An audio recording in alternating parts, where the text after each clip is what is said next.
has labored, he has suffered to lead his people into the land of freedom. He is the Redeemer and the champion of liberty, of human equality.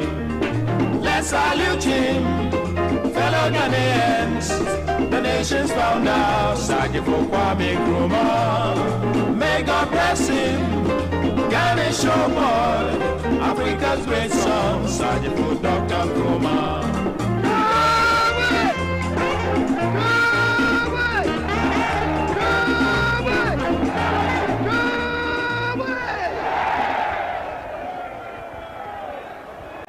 Hello and good morning to you wherever you are. Thanks very much for making time to join us in the studios of Pan-African Television. It's another edition of Alhaji and Alhaji, the mother of all talk shows. Here we say it as it is, no matter who is involved in it, and we'll leave you better educated. My name is Sena. Nombo. It's always my pleasure to be sitting in this particular seat and also knowing that you are doing the watching and, of course, the listening. So a big thank you to Ahunta 92.3 FM here in the Greater Accra region, because they provide us their platform. For those of you listening here, it's 92.3 FM, the channel that you can listen through. There are several other stations across the country that are tuned to us. Benya FM in Asimfosu, Cape FM also in Winneba are two of the other stations that provide us their platform in the central region. We have Zebs FM, I believe, Zebs FM. We have also have Matambo Radio, Diamond FM in Tamale, Radio Gbewa in Yendi, Shine FM in Akachi, among several other affiliates that are currently tuning to. We also have to say a big thank you to Volta One TV, because it's the other television station that is currently carrying us live. But you can watch us on Facebook, Pan-African Television, and also on YouTube. You can get to watch us. A big thank you for joining us. And of course, this morning, as we always do every Saturday, we will be discussing the issues that made the news this week. And COVID is still at the top of the agenda. The cases are not coming down. They are rising. And you have to check students to see the extent of adherence. In fact, if you go to the private schools, there's a different trend as compared to the public schools. Private schools seems to be doing better with adherence, and public schools are not doing particularly well. So that's one other issue. There's also the issue of the fact that this week we heard about a research that's akin to something that can help us, perhaps in dealing with COVID-19. It has to do with the use of hydrogen peroxide. That's a research that's led by a former provost of the School of Health Sciences of the University of Ghana and a former chief executive of the Kolebu Teaching Hospital, Professor Ayete. And, well, after that research came out, a few days after, the FDA issued an interesting statement. And that statement was issued with the Pharmacy Council. And in that statement, it said a joint monitoring exercise by officers of the Pharmacy Council and the Food and Drugs Authority has revealed shortage of hydrogen peroxide in pharmaceutical facilities due to panic buying. This has given rise to the sale of fake and substandard hydrogen peroxide on the market. Pharmacies and over-the-counter medicine shops are thereby cautioned to always buy their stocks from licensed wholesalers and manufacturers. So already, that is receiving a lot of attention. People are buying more in order to stay ahead of the disease. There was also a statement from the Ghana Medical Association, I think that was on Tuesday, in the lead up to the burial of former President Rawlings. One of the things that they raised in their statement, that they wanted to see an observance of the protocols at the funeral. And a couple of other things they also raised. The third point they make is that the non-adherence to the COVID-19 preventive measures has the potential to further escalate the spread of the disease. And they continue by saying government should, as a matter of urgency, restrict social activities such as parties, church services, funerals, clubs, and other social gatherings of such nature. The markets should be regulated and as much as possible restricted. And they continue to say government should ensure prompt, continuous supply and adequate distribution of PPEs to all health workers in the various health institutions. Suppliers and vendors of all the various types of PPEs, especially the face masks, should not take advantage of a new surge of COVID-19 cases and increase demand for the products by scaling up prices. This in the long run will not inure to the benefit of the country in our quest to defeat the virus. Ghanaians are entreated to get tested if there are flu-like symptoms, and as much as possible disease from self-medication, and about testing. There was also a statement from the Ministry of Health. So there's a lot happened this week, and they titled it "Free COVID-19 Testing for All Walk-in Requests, such as ill health, contact tracing, and exposure." And is signed by Kobna Buedu Okwafai, who is Chief Director for the Ministry of Health. Who says the Ministry of Health has decided that public COVID-19 testing laboratories providing walk-in services can charge only travelers for testing.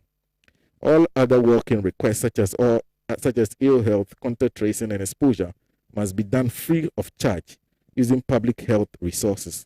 All public health laboratories are to take note and comply. So that's coming from the Ministry of Health. And then there was that debate in Parliament about whether or not post-COVID government should absorb the fees of tertiary students. That motion emanated from the Member of Parliament for for Boku Central, actually, Honorable Mahama Yariga, but he failed on the floor because the group that's called the majority now in Parliament were strongly against it and fought it.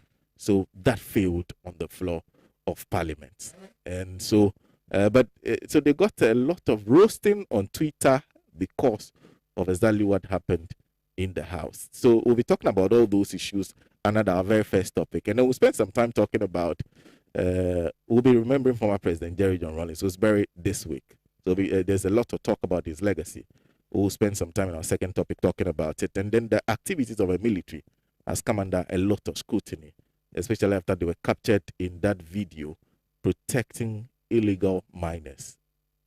And there's also a story that says that they are even protecting farmlands. They cultivate farms and they protect them.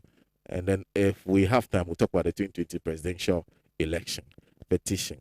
So joining me in the studio this morning for this discussion, Mr. Kwesi Prajan, as manager editor of the Inside newspaper.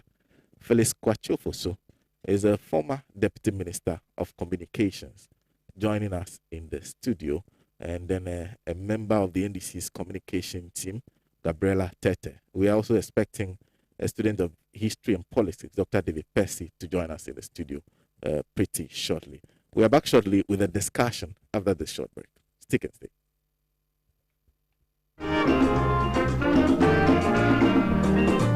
He has labored, he has suffered to lead his people. Hello, what are you doing Tuesday to Friday, 7:30 to 9 o'clock p.m. every day? You should be watching The Couch. I'll tell you why. On Tuesdays, we talk social issues, lifestyle, health, all those everyday issues that affect us in the big ways. Late Wednesdays are for book reviews.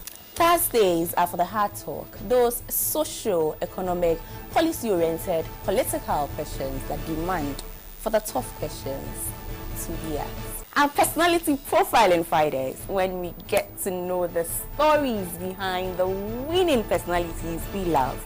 Inspirational story from inspirational personalities.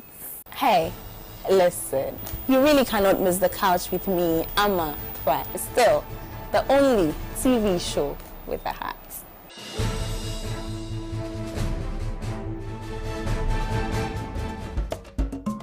Morning is an important time of the day because how you spend your morning can often tell you what kind of day you're going to have.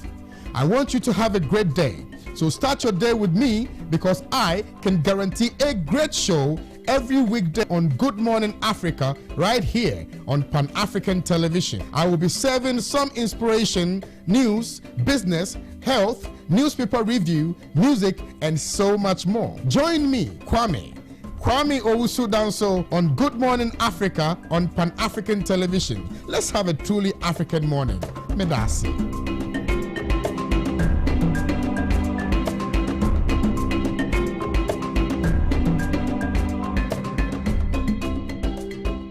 The land of freedom. He's the Redeemer and the champion of liberty, of human equality. Let's salute him, fellow Ghanaians, the nation's founder, Sajifo Kwame. Well, thank you very much. Once again, if you're just joining us, the mother of all talk shows, Alhaji and Alhaji. we move on to the discussion having to do with the rising cases of COVID-19, the matters arising. And I'll start with Phyllis Kwachofoso on that issue. But don't forget, very importantly, share your thoughts with us using the Facebook comment section or using the number that we've provided through WhatsApp or text message. Phyllis, good morning. Wonderful to see you once again. Good morning to my colleague panelists. Well, I think that if there's any truth that cannot be escaped in these times, it is that COVID is here to stay. One would have thought that this realization would have dawned on the appropriate Ghanaian authorities so that their actions would reflect the present situation. Unfortunately, it does appear that incompetence and mismanagement have become the mainstay of the fight against COVID. And so rather than make progress in the fight, we continue to deteriorate and the situation continues to get worse. Now, I say incompetence and mismanagement because COVID has been with us for about a year. Indeed, the first cases were announced on the 12th of March 2020. So in January of 2021, we are talking of almost a year's time frame within which sufficient data and information would have been gathered about the disease, which then would inform the steps that are taken to address it, to curb it, and to protect the public. But almost 1 year down the line, it does not appear that our authorities are any wiser about the situation than they were at the initial stages. It does not appear that they have a handle on the situation. It does not appear that they are ready, they are willing, or even able to protect the Ghanaian public against this pandemic.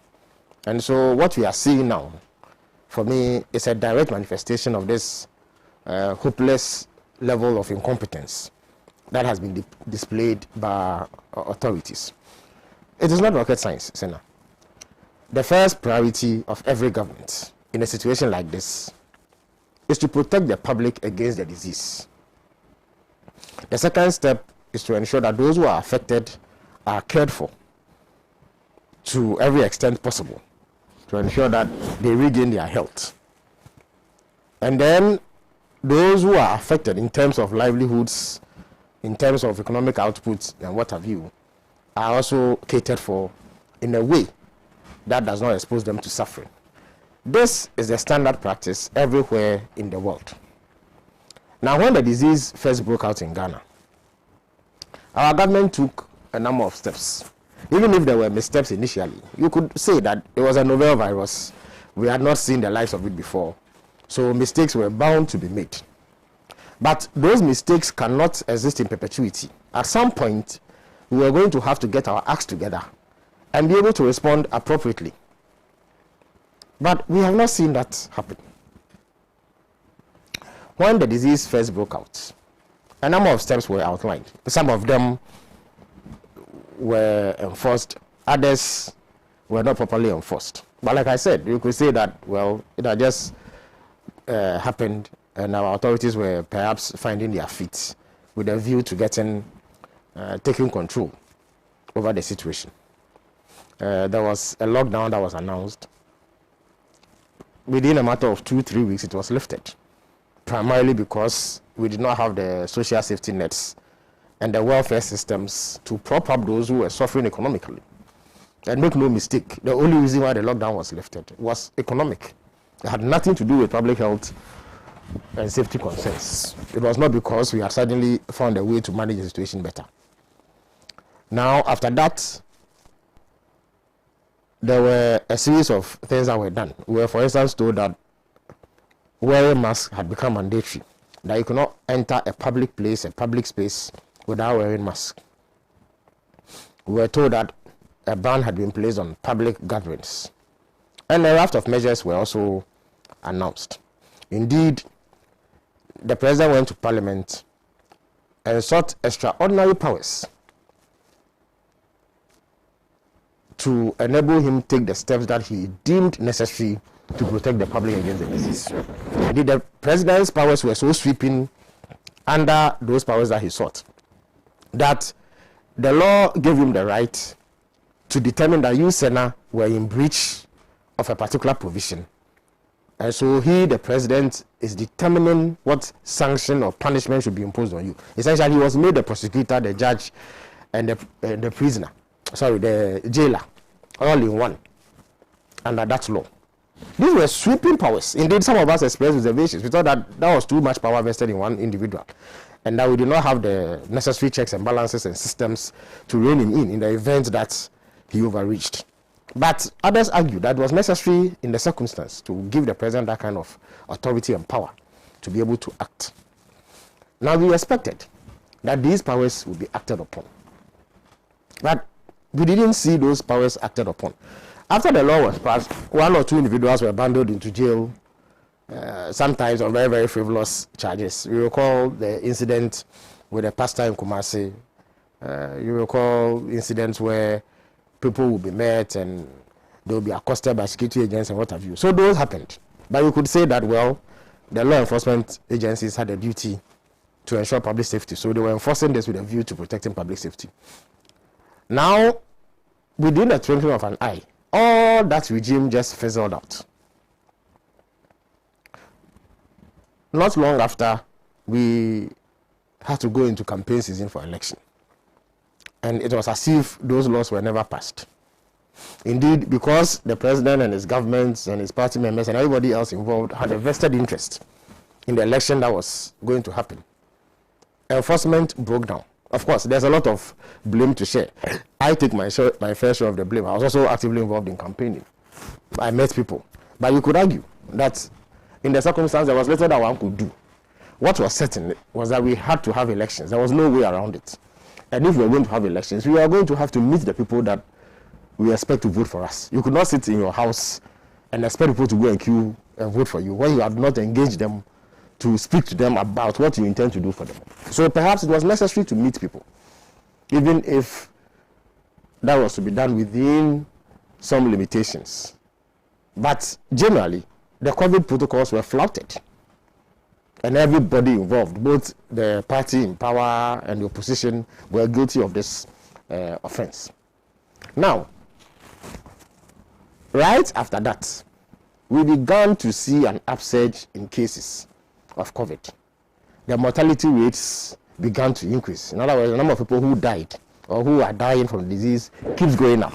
Every now and then you hear about someone that you know or someone who knows someone that you know passing away. Sometimes relatives contract the disease, and it's created a whole lot of difficulty for the entire Ghanaian society. So the numbers are going up. Now, with this upsurge, one would have thought that you would see a certain renewed sense of urgency on the part of government to meet the current exigency.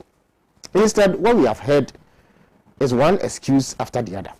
Indeed, we have been told by no less a person than the information minister and officials at the Ghana Health Service that the recent upsurge in COVID cases emanates from the recklessness of revelers during the festivities, the Christmas festivities. They also say that it is people who came from outside the country who actually brought in the disease. Now, these claims beggar belief, because to begin with, it is completely irresponsible for government and its officials to seek to excuse the conduct of we, the politicians, during the elections and blame just a small section of the public who were reveling during the festivities. There's no scientific basis, there's no logical basis to isolate the large political gatherings that took place barely a month or two ago from the blame that ought to be taken for the present state of the affairs. But it appears that because the president was actively involved in campaigning, because the MPP and these officials were actively involved in campaigning, they want to shield themselves from blame and pass it on to just revelers during the Christmas. It is not possible. The argument has been that, the data and science do not support that position. Why? They say that if you were to contract COVID, you would begin to show symptoms in 14 days. And so if they do the calculations, the 14 days fell outside of the electioneering period, and therefore one cannot say that the electioneering campaign had anything to do with it. But you see, Sena, the 14 days that they speak about is only an average of the incubation period of the disease. People react differently. You can have it and show symptoms a month later. Somebody can have it and show symptoms 3 days later. Someone can have it and show symptoms 12 days later. But the 14-day figure that has been put out is simply an average of all these days. So there's no hard and fast rule. It is not cast in stone that, strictly speaking, you only begin to show signs of COVID after 14 days. So government and its officials must take responsibility for their own part in the current spread of the disease through the electioneering campaign that all of us engage in. If we did that, we would be honest.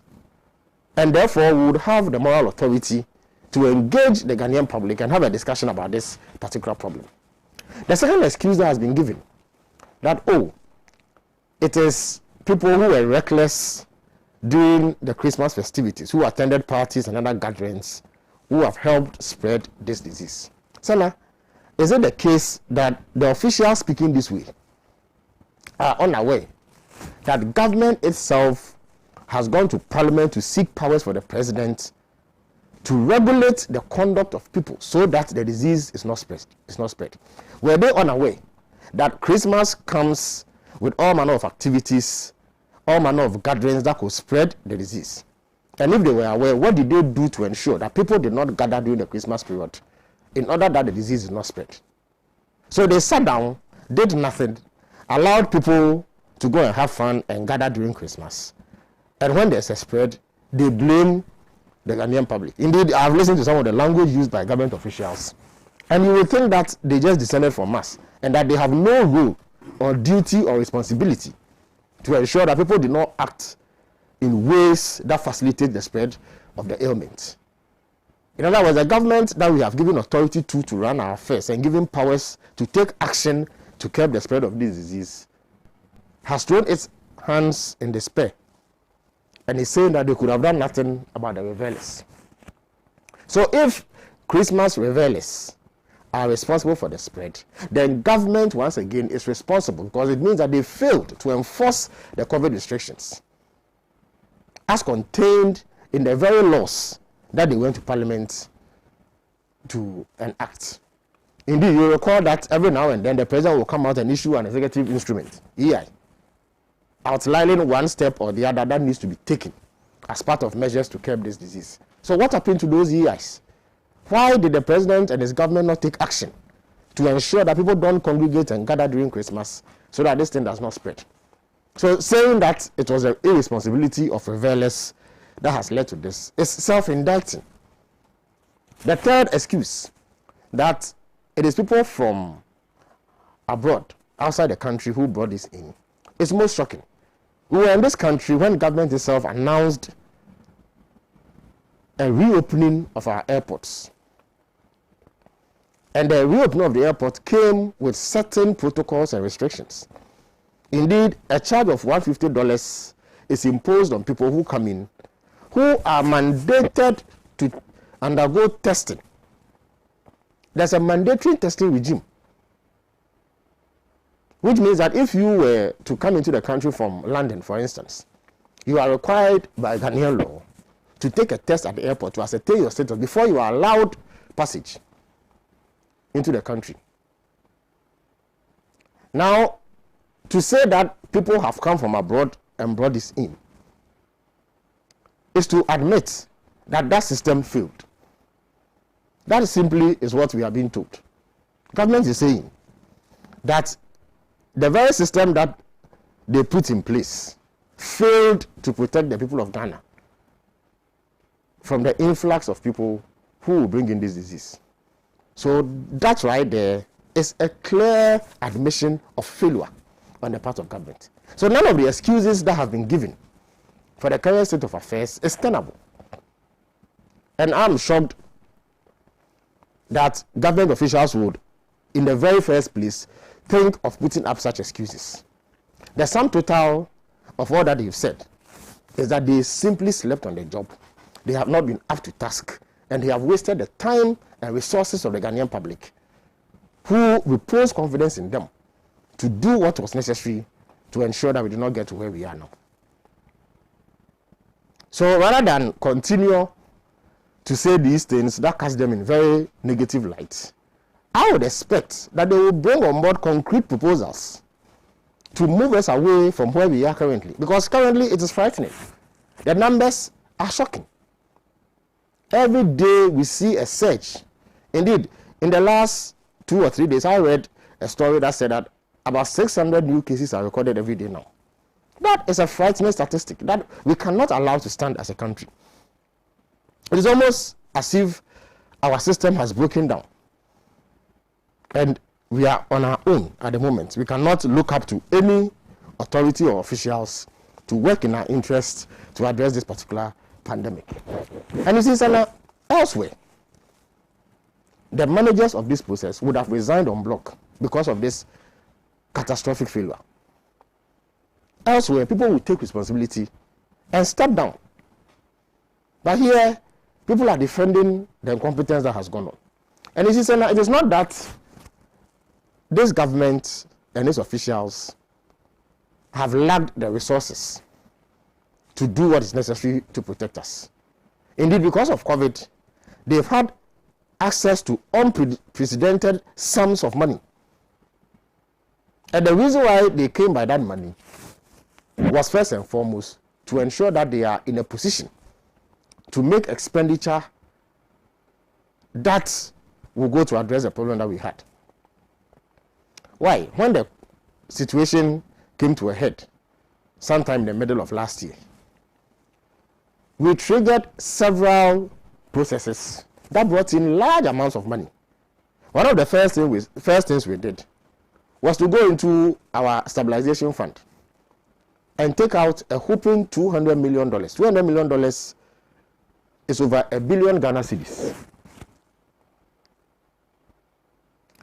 We went to the IMF under what we call a rapid credit facility.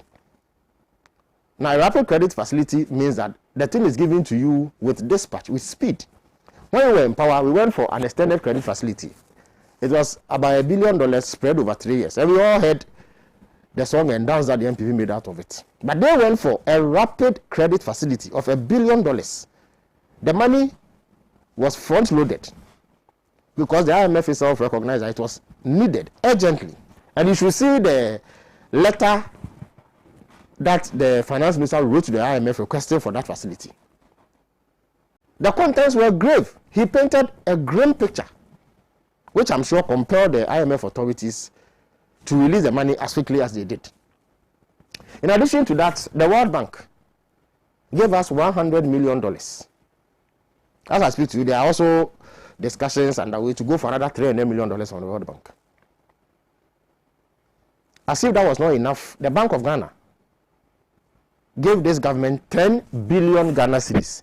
You know, under our laws, our new financial laws, the Bank of Ghana, indeed the IMF and the World Bank insist on this, the Bank of Ghana is not supposed to finance government's budget.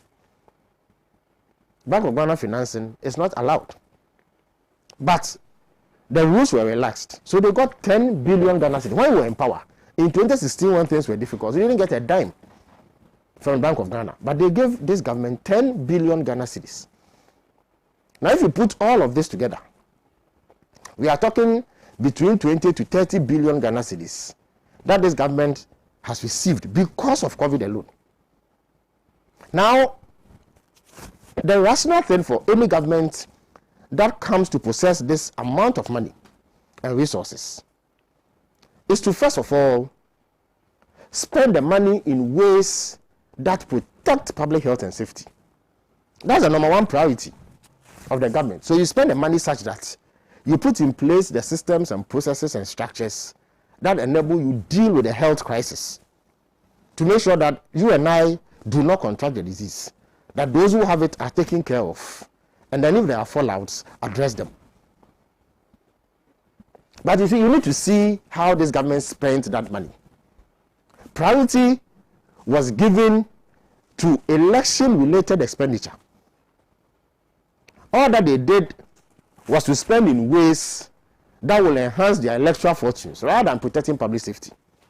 For instance, you recall that one of the things that the president promised to do was to build 111 hospitals within a matter of 1 year.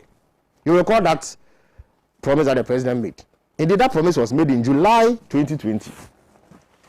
At the time that he was making the promise, Ghanaians were giving President Mahama plaudits because they saw that it was the investments that he had made in health that had become the bulwark of our fight against COVID. People saw that it was those hospital facilities that President Mahama put up that was helping us overcome the challenge that we had at the time. And naturally, he was getting plaudits for it. So this government sought to tap into those plaudits and decided to come up with their own proposal with a view to winning public support. So the president went and said they will build 111 hospitals because we needed more hospital facilities to be able to cope with the number. Because as I speak to you, we are told that the ICUs are full, that the traditional major hospitals that we know are full, that even private hospitals whose cost you could say was prohibitive and so people normally will not flock in there are also full. So perhaps if we had 111 hospitals as promised by President Akufo-Addo, we would be in a much better position to deal with this emergency. So one of the expenditure items that I expected as a matter of priority was on this 111 hospital projects. As I speak to you, with these traditional health facilities full, we do not have any emergency facilities anywhere. When you go to other countries, in the UK and elsewhere, they have converted stadiums, large public halls and other places into emergency ICUs because their hospitals are also overflowing. But they have taken steps to deal with the situation by converting existing facilities into health centers. So I also expected that, for instance, one of the things that will be spent on will be the rapid deployment of emergency health facilities that would complement or augment the existing stock. I also expected that some amount of resources will be dedicated to boosting the capacity of various state agencies who would then be required to enforce the various provisions as enshrined in the what I will call anti-COVID legislation. In other words, the protocols and restrictions that government itself had imposed needed to be enforced. So those agencies that were responsible for enforcement would then be resourced and equipped to do the enforcement because it is in the interest of the country that is done. I also expected that, for instance, in the interest of public health and safety, government would invest in, say, the provision of masks on a large scale so that those who either cannot afford it or who somehow negligently leave their masks at home would have no excuse for not wearing a mask. Basically, every public place you go should have what you call a number of masks that you can tap into if indeed you do not have access to one. Because sometimes you can genuinely leave your mask at home. Or sometimes people do not know. Others too say they cannot afford it because you need to change it regularly. So these are the expenditure areas that I look forward to the government of Ghana putting resources into.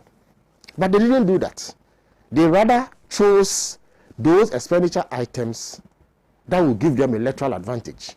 So you began to hear about freebies, free this, free that, free. Not that there's anything wrong with providing something free for the people of Ghana. But when your resources are limited and you have an emergency of this nature, your expenditure patterns should reflect a certain level of seriousness and intent to address the problem, not to seek electoral outcomes. And you recall that in the campaign that led to this election, one of their major campaign slogans was that we've given free electricity, we've given free water. They were simply interested in re-election. Indeed, there was a component of the expenditure that was supposed to go into assisting small and medium-scale businesses that had fallen on difficult times because of the effects of COVID-19. I participated actively in this election. I can tell you that some of the expenditure that went on had nothing to do with salvaging businesses that were struggling. They simply went on a spending spree and spent unprecedented amounts of money, basically bribing the electorate in order to secure re-election. That is what they did with the money that they got for COVID. And so you find that those critical areas that require investment are completely underfunded. And that is why we are where we are. That is why we are struggling at this moment. And you recall that in this period that I'm speaking about, the private sector was able to mobilize, and within a matter of 4 or 5 months, put up a modern treatment center at the Gan East Municipal Hospital. And that was a private sector-led effort within 4 to 5 months. So if this government was really serious about building those hospitals that President Akufo-Addo promised, if the private sector can build a hospital in 4 or 5 months, why can't government replicate that in the various places that they had earmarked to build this? But they were never really interested in doing those things. They were not interested in the hard and heavy lifting that will see us leapfrog the current crisis that we have. They were simply interested in re-election. So they spent with a view to be re-elected. That is all. And so as we speak, they are in deep crisis. A few days ago, an economic expert, Professor Korte, spoke about the dire economic situation which has handicapped the fight against COVID, because they have squandered the money that they got and bankrupted the nation. So they simply are not in a position to mobilize resources to make those critical investments that are necessary to win this battle.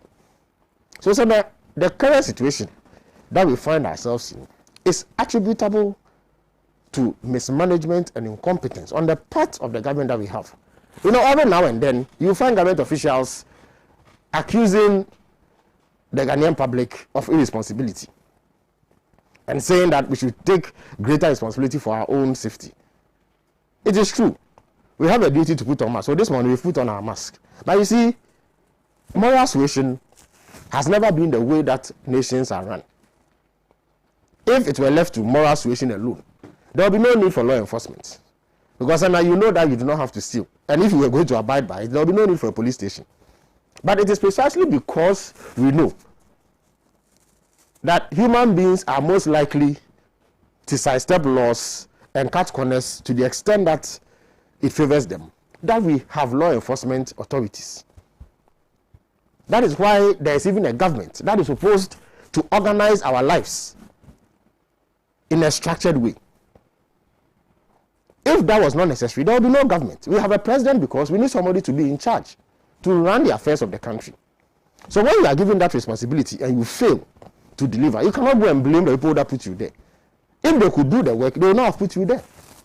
So rather than seek to pass the buck and share the responsibility, let President Akufo-Addo and his government take responsibility for the dire situation we find ourselves in. It is their incompetence and mismanagement that has led to the current situation, and nothing more. I have called for the dissolution of that COVID-19 task force. It is obvious at this point that they are at their wits' end. They are unable to innovate. They are unable to put forward any measures that correspond to the level of threat we face from this disease. There's no sense of urgency. We are not seeing a robust set of policies aimed at addressing this particular problem. And we have been left to our fate. And there's considerable anxiety within the Ghanaian population because of how COVID-19 is ravaging everybody. And if care is not taken, we may get to the levels where other countries have got into. And given the fragility of our system, you can imagine the catastrophe that would occur here if that were to happen. So we need to put the right kind of pressure on our governments to be up and doing. We must reject the frivolous excuses that they are putting up. We must not countenance the attempt to blame others for their own incompetence, which has led to this. Even as we also take responsibility for our lives and our safety and play our part to complement whatever effort may be ongoing. So we are in very, very difficult times, and it is a reflection of how poorly this whole pandemic has been managed. I do hope, for everybody's sake, that those charged with the responsibility to manage this situation are up and doing, and they realize that the responsibility that has been given to them was not done for the fun of it. It was done with the expectation that they will work in a manner that protects the public interest. At this moment, I am not seeing that, and I am deeply, deeply worried about it. Thank you. Thank you very much. A couple of the messages on Facebook. And Dennis Yakwete is saying, on the rejection by Parliament, the proposal for freshers or universities to have some of their fees absorbed, the least said about it, the better, especially given the fact that the two main parties have this in their manifesto. Regrettably, unless the Speaker is using some strategy which we do not know, such critical motion with a divided Parliament should have been put to a vote and not the usual yes or nay stuff. And I wonder how the Speaker came to a conclusion that the no in that instance had it. For COVID-19, as a matter of fact, the Yellow Krobo municipality where I work, there has not been a single public education from July 2020 to date on the observance of the COVID-19 protocols by the ISD. And money has been cited as the only reason for this, as the MC as well appears to be helpless. This is the hard truth. Shalom. Thank you very much for that message. Habib Bantu says, why do we still pay $150 at our airports in the name of COVID-19 tests? Where is the $1 billion from the IMF? This government should be blamed for the rise of COVID-19 in Ghana. All this government wants is power. Let me salute General Asiedin Ketia, the General Mosquito. I also salute Lawyer Chachu, but let me be quick to say that I'm disappointed in Lawyer Akotompo. He looks like a 1935 lawyer. All we need is an independent forensic audit to ascertain who won the 2020 election. You say, Komla Kenya, I want to suggest that you regulate the time. Okay, thank you. Udedije says Carlos Ahim Christ let off for his disgraceful act in Parliament and made to remain in his position. Then our parliamentarians need they need a psychiatrist to pay them a visit. After being tested 72 hours before traveling and being tested again in Ghana for a fee of $150, this government has the impunity to say that people from the diaspora brought the virus. What about the Chinese who have been landing even during the last lockdown?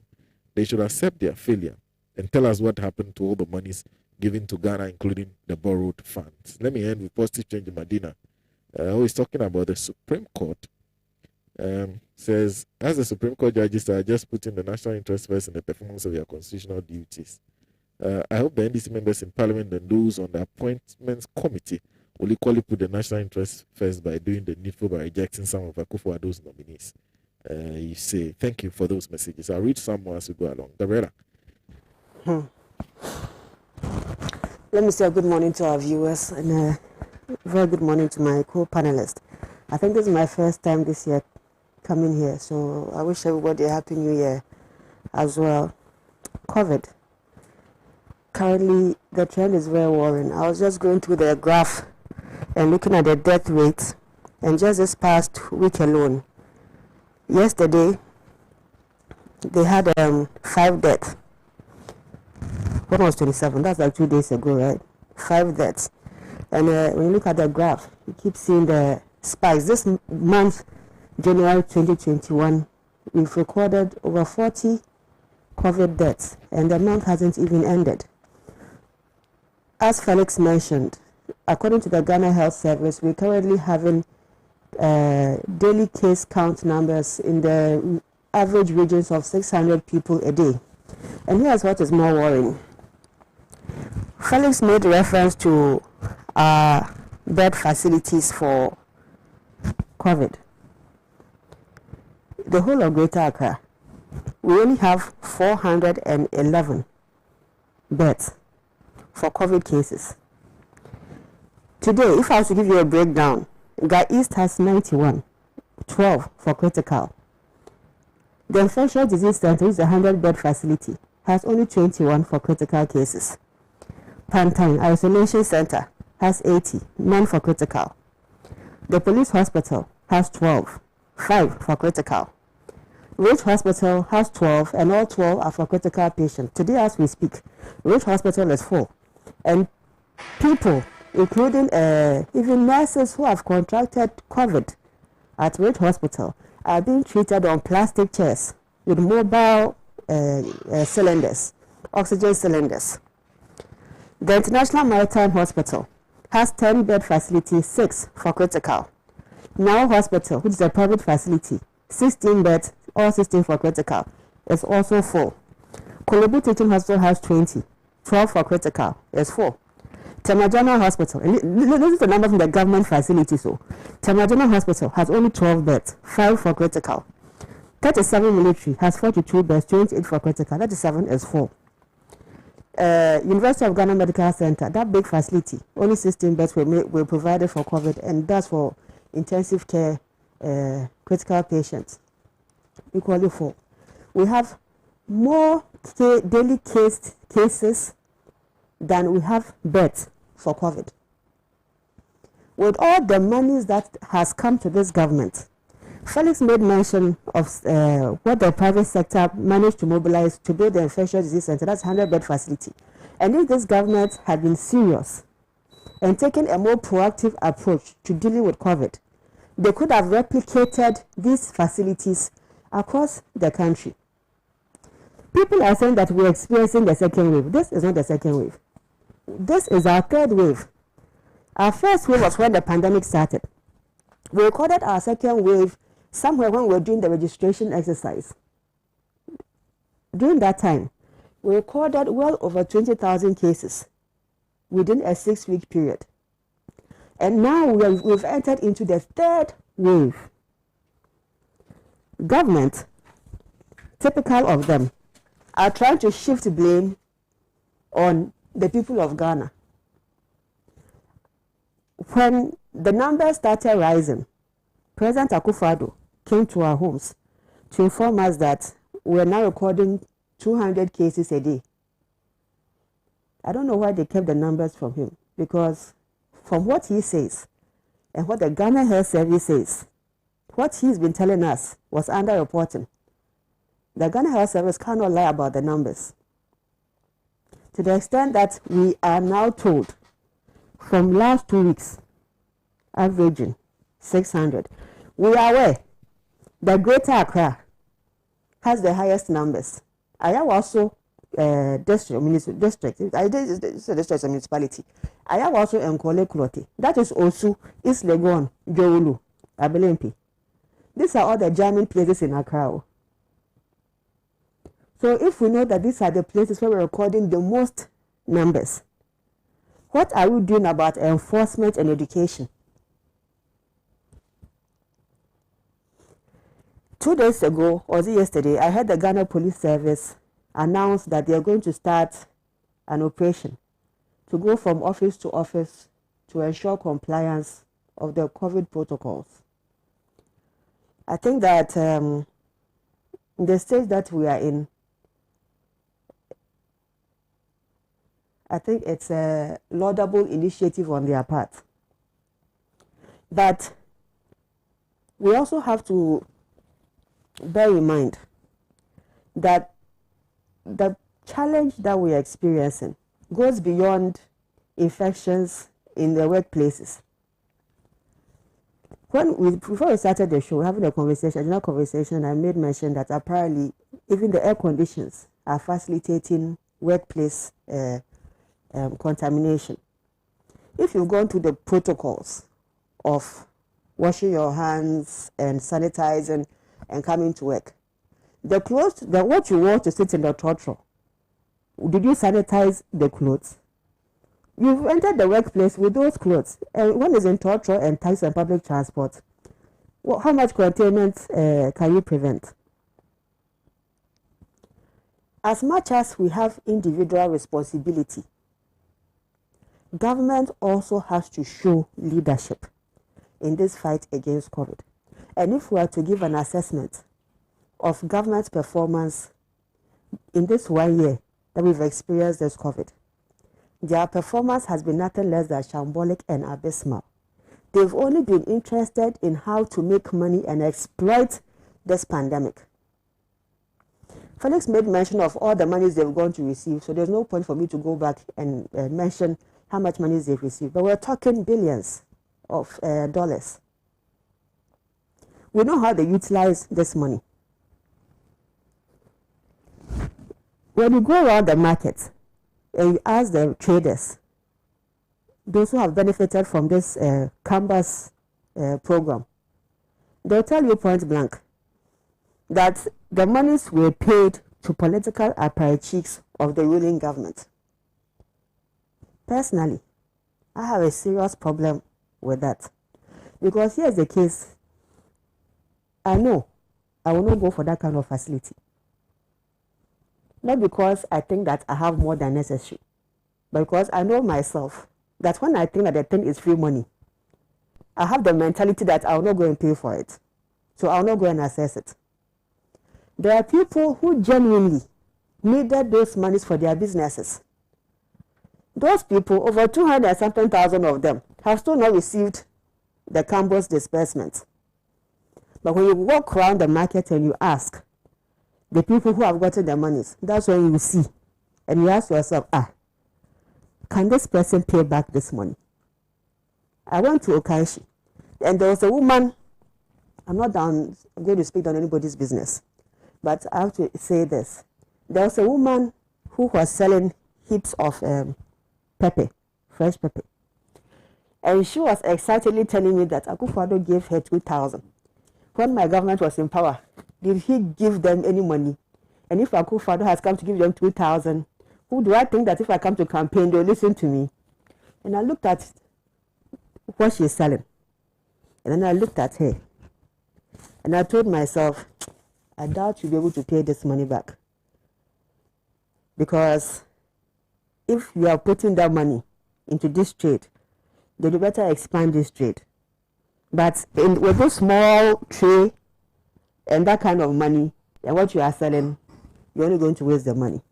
And I won't be surprised that the year 2022, when these people now have to pay back these monies, you see how many of them will be defaulting. And how many of them will, in fact, almost 60% of that money is going to non-performing loans. Because even the mindset in assessing that money is wrong. They think there was money given to them to chop free. The kids are back in school. And that's another delicate conversation in itself. In Ashanti region, currently, there are 20 children at Kofoanochi Teaching Hospital who have contracted COVID. One of them happens to be an 11-day-old baby. 2 children have died. 3 of these kids contracted the disease in the facility. The rest brought in from their normal kids socializing activities. When the schools reopened, we all saw what the media reported. When we went round on our own small monitoring, we saw what was going on. These kids reported to school without masks. No social distancing.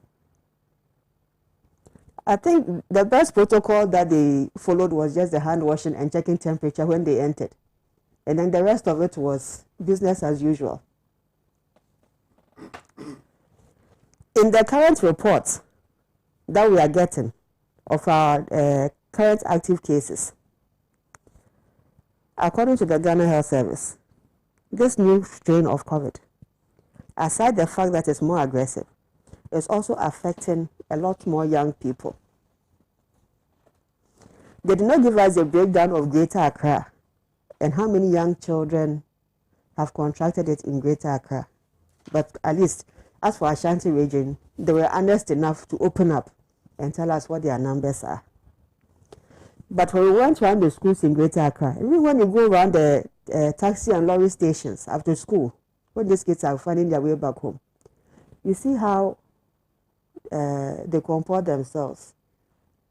Their mindset is so free that they don't even believe that there's a virus that can affect them. Government of Ghana contracted a company to provide 10 million nose masks to be supplied to schools. This nose mask should have gotten to the schools before school reopening. Up to date, some of the schools have not received their PPEs. And when you ask, where's your PPEs?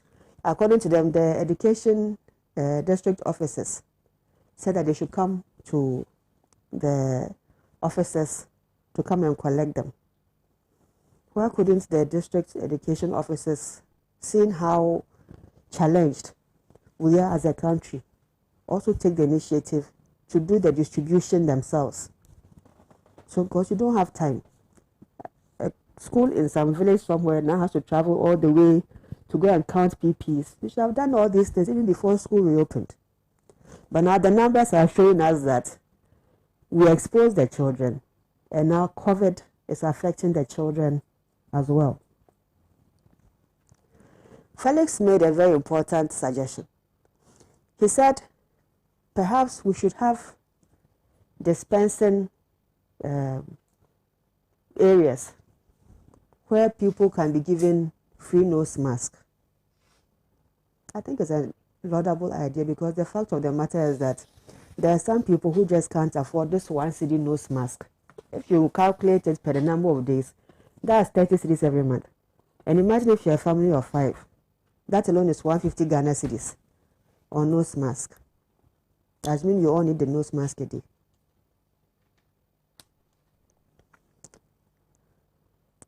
President Akufo-Addo,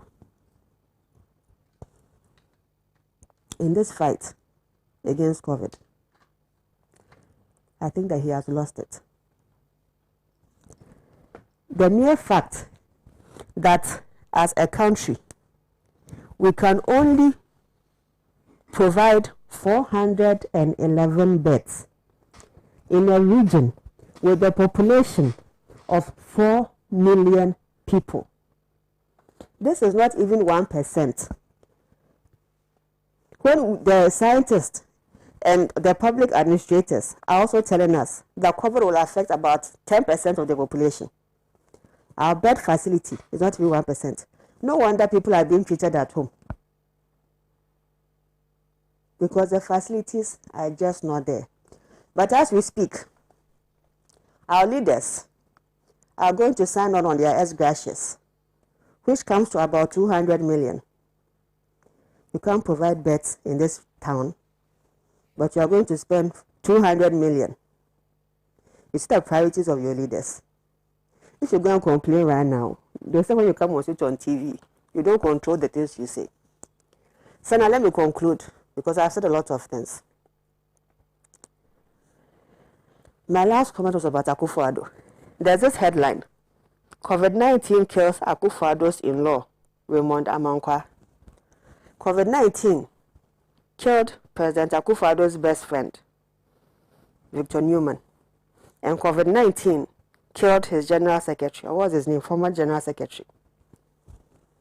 If that is not a wake-up call to President Akufo-Addo, then I don't know what is a wake-up call to him.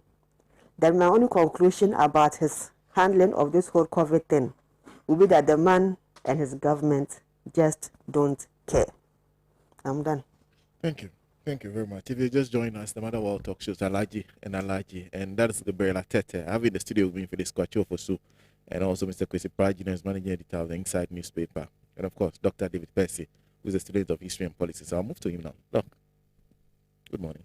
Yeah, good morning, Sena, and good morning to our viewers and listeners.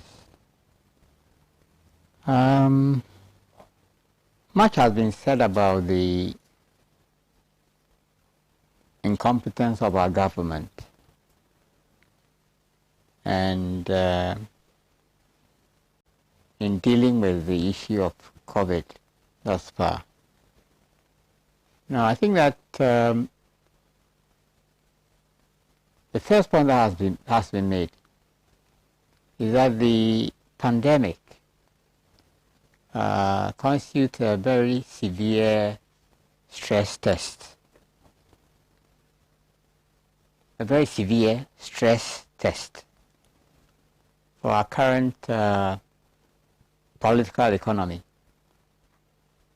which is founded on private profit. public policy is driven not by measures, initiatives, programs that would, as it were, benefit the collective, but is driven by private profit, or the considerations for private profit. So that, for instance, all our governments over the last several decades will say that government is there to promote private business. Okay? Some people will even go as far as say that government has no business in business except to create conditions for private businesses to thrive. Okay. Now, and this is a problem not just for Ghana, because this political economy we're talking about is really a global system. Okay. And it's showing up our complete unpreparedness for a situation like this. Beyond that, you could say that every crisis, such as we have on our hands, also provides the opportunity for doing things differently. Okay. Unfortunately, if I look across our political landscape, I don't see any political forces that are capable of taking us in a new and more, shall we say, beneficial direction. We can say conclusively that the MPP doesn't have it. I'm not sure that my friends in the NDC have it either. Seeing that, by and large, they don't differ significantly from the NPP in terms of the end game as they see for Ghanaian society. Okay. Now, but back to the current and the way we've managed it. Before the elections and after the elections,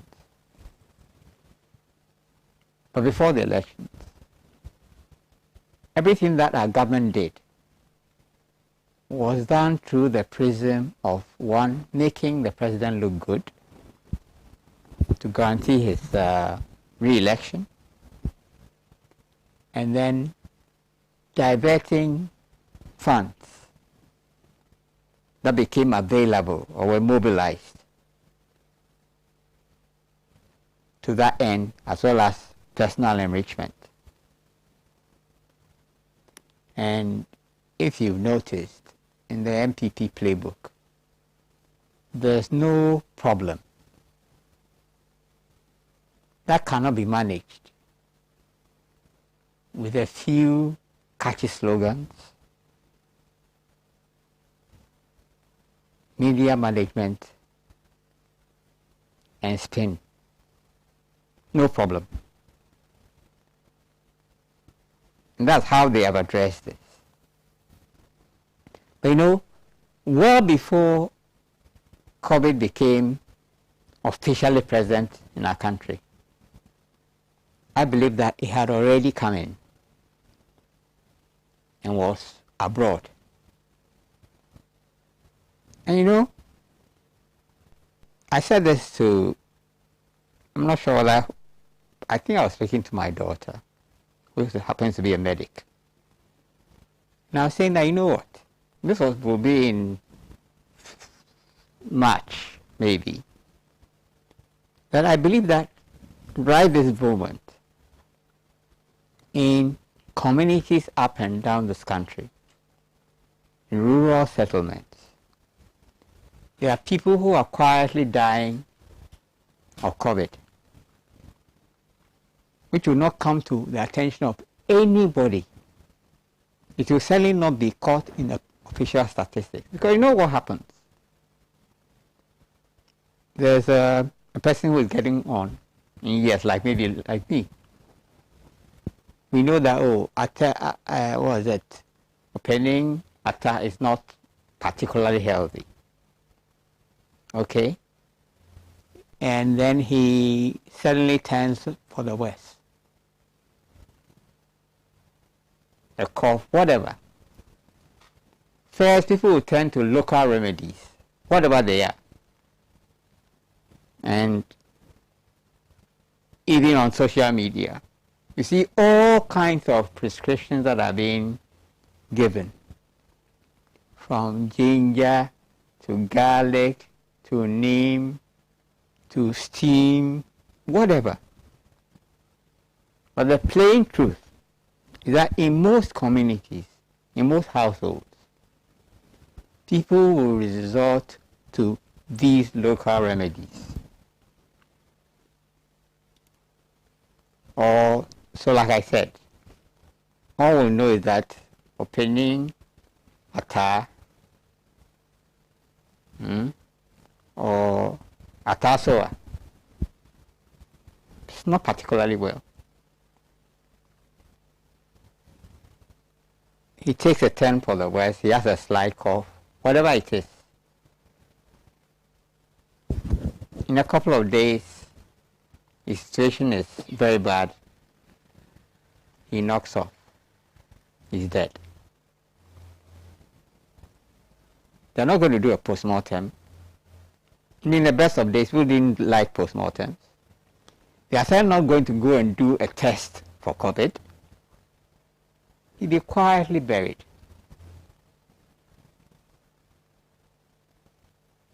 And that is the basic situation that we are in. And I think that very long ago, initially the government didn't care when the reports about the pandemic came in. You recall that there was a WHO report talking about Ghana's preparedness, right? Which shows the fact that we're very unprepared. Okay. It didn't bother our government. Even when the first cases became apparent, the first attempt was to suppress the information. When it became no longer possible to hide it, they put together a national task force to manage it. That bypassed all the experience and protocols that our health establishment has developed for managing transmissible and communicable diseases, whether it is malaria or measles or polio or guinea worm. Within our health establishment, there are well-established protocols for dealing with these things. That is how come it is possible, for instance, to get out all kids maybe under 5 for polio. Immunization or whatever. Our government put aside all of that and set up a national task force. A principal qualification for being on that task force is one's allegiance to the NPP's agenda. And it provided a platform in a time of restrictions. You could even say a monopoly of the public space, more or less, for the president and the MPP, which was why they took serious exception when the NDC set up the, what would you call it? Is it committee of experts? Yes. Because I'm sure the NDC saw it as a clear attempt by the MPP, Nanado, to monopolize the public space. Provided them opportunity to meet with leaders of public opinion, clergy, leaders of civil society, whatever, and to project the president and his government in a good light. And very soon you heard calls about, oh, our president is God's gift to the earth. But for him and his competence would have been in very big trouble. Right? But that was really all it was about. I think that very early on, this government decided on a policy of herd immunity. And that's really where we are and where we are headed. Apart from giving up the pretense of dealing with COVID, the key consideration at all material times was to ensure that the president looked good, that his re-election was guaranteed, and that resources from wherever they were garnered will be set aside and channeled towards that effort, and towards private and personal enrichment. The playbook hasn't changed after the elections, except that now it's about promoting an air of calm and back to business as usual. Now, one of the things that has struck me in all of this is this business of mass, is this fumigation or spraying? Now, all the experts say that it is completely ineffectual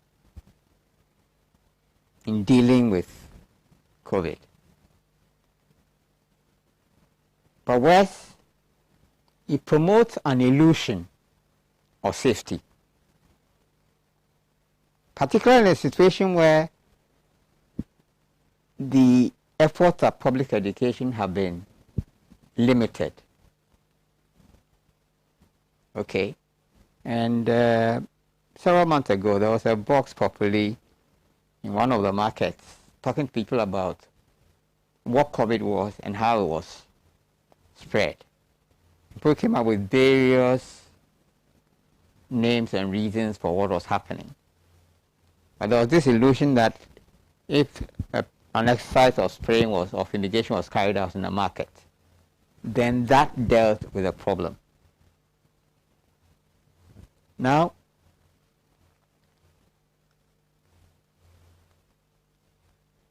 what is required really is that we take a hard look at our political economy, our economy, sector by sector, how people live their lives, not in theory, but in practice, and to devise measures. We know about masking up. We know about staying sufficiently apart. We know about hygiene. Of course, we have challenges there because we cannot guarantee that every home, every household has access to clean water that is affordable. Okay. Now, we should resist being stampeded into copying what others are doing. when it may not fit our specific circumstances. For instance, I hear people talking about lockdown. Now, it's lockdown in an economy like the Italian economy or the British economy. It's a far cry from lockdown in the Ghanaian economy. It requires that we should be painstaking and we should drill down into looking at the specifics of our situation. But what I can say in the meantime is that the official policy, although it has not been announced, and the effective policy is one of herd immunity.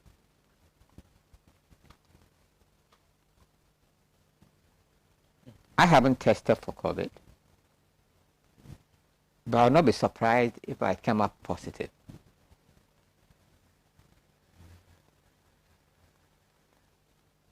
Which will mean that I will be one of the maybe asymptomatic cases. But that is what is going for the mass of our population. Now, we cannot count on our government, but it does not mean that we should give them a free pass. It means that we must continue to speak up and to point out any steps and to insist without failing that we should, how do you put it? We should up our game at the level of national leadership, at the level of communities and households. But it should also be a time, an opportunity for thinking through the set ways of doing things, which, as I said from the beginning, are founded and driven not by considerations of what works for the collective, but what is profitable for a few individuals and private persons. At the heart of it, that is really the issue. That is what we should be doing. And COVID has thrown up in sharp relief the complete unfitness, in inadequacy of our current regime. And that should mean that we should be able to focus our minds on doing things very differently. But I'm not sure that conversation has started in earnest yet. But that's what we ought to be doing. No, thank you. Thank you very much. I'll come to Mr. Pratt shortly. Let me just do one or two messages from our Facebook page. Musa Batwa says, and I associate with myself with Nombo for the Scotch for social submissions. Government must be held responsible for the unfortunate recorded positive cases of COVID-19. However, the unethical behavior by people like Frank Davis when he was addressing the media was unfortunate. Everybody knows that JM is not in court, claiming he has won the 2020 elections. However, our own collation suggests that JM has won, but because God doesn't want evil to triumph, the constitutional body that's supposed to be fair and unbiased made quadruple mistakes in announcing the winner of the 2020 elections, hence calling for a rerun. It's a matter of calculation, not legal gymnastics. Better days ahead. You say, thank you for your message. Said Isaka says, Sena, good morning. Nana doesn't care about this COVID-19, maybe thinking about the Supreme Court, period. Salam Sulemana. Where is the COVID tracker? Vice President Baumia was talking about. You say, Rasmia Idrisu says, I want to thank all the people around you today for a wonderful performance. I mean, the good God bless you all, especially my mentor, Mr. Kwesi Pratt. Thank you for that message. Sami Zamaku says, the president will announce a lockdown in some parts of the country, Accra, Kumasi, even parts of the northern regions. It's a done deal. Thank you for that message. Just a few more. Kwesi in the UK says, Sena, NDC as a huge political party should never ever underestimate MPP. MPP doesn't care about the state, but for themselves. MPP are vindictive and aggressive in every political decision they take. NDC should match MPP boot for boot, she said, for the sake of Ghana. This is what MPP understands, nothing else.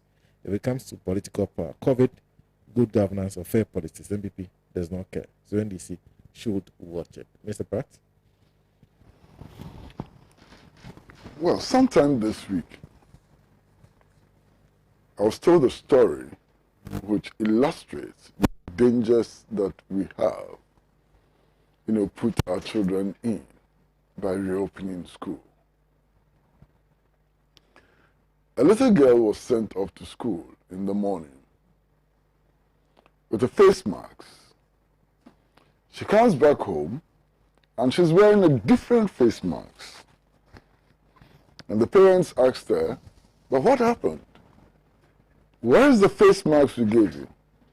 She said, well, when I went to school, I exchanged it with my best friend. This is a clear illustration of the kinds of dangers that we are subjecting these innocent children to. That child, that girl, that it was okay to exchange her face mask with that of her best friend. No teacher in the school saw it. They could not have seen it. What if one of them had the virus? The virus will spread through the school. It will get into their homes. Parents will take it to their offices and so on, and the spread will continue. Nothing illustrates the recklessness of reopening schools more than this small story of a little girl who loved her best friend so much and thought that the best way to show that love was to exchange face masks. As we speak now, all of our hospitals are full, and that is not my claim. There's the Ghana Medical Association warning that the hospital beds are full. Naho Clinic has had to decide that it is no longer going to admit cases that are not COVID related. I'm told that even some of their consulting rooms are being converted to wards to cater for COVID, COVID patients and so on.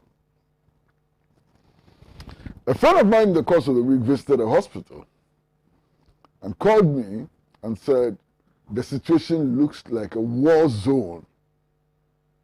The situation in the hospital looks like a war zone. Today, every one of us knows somebody who has died from COVID.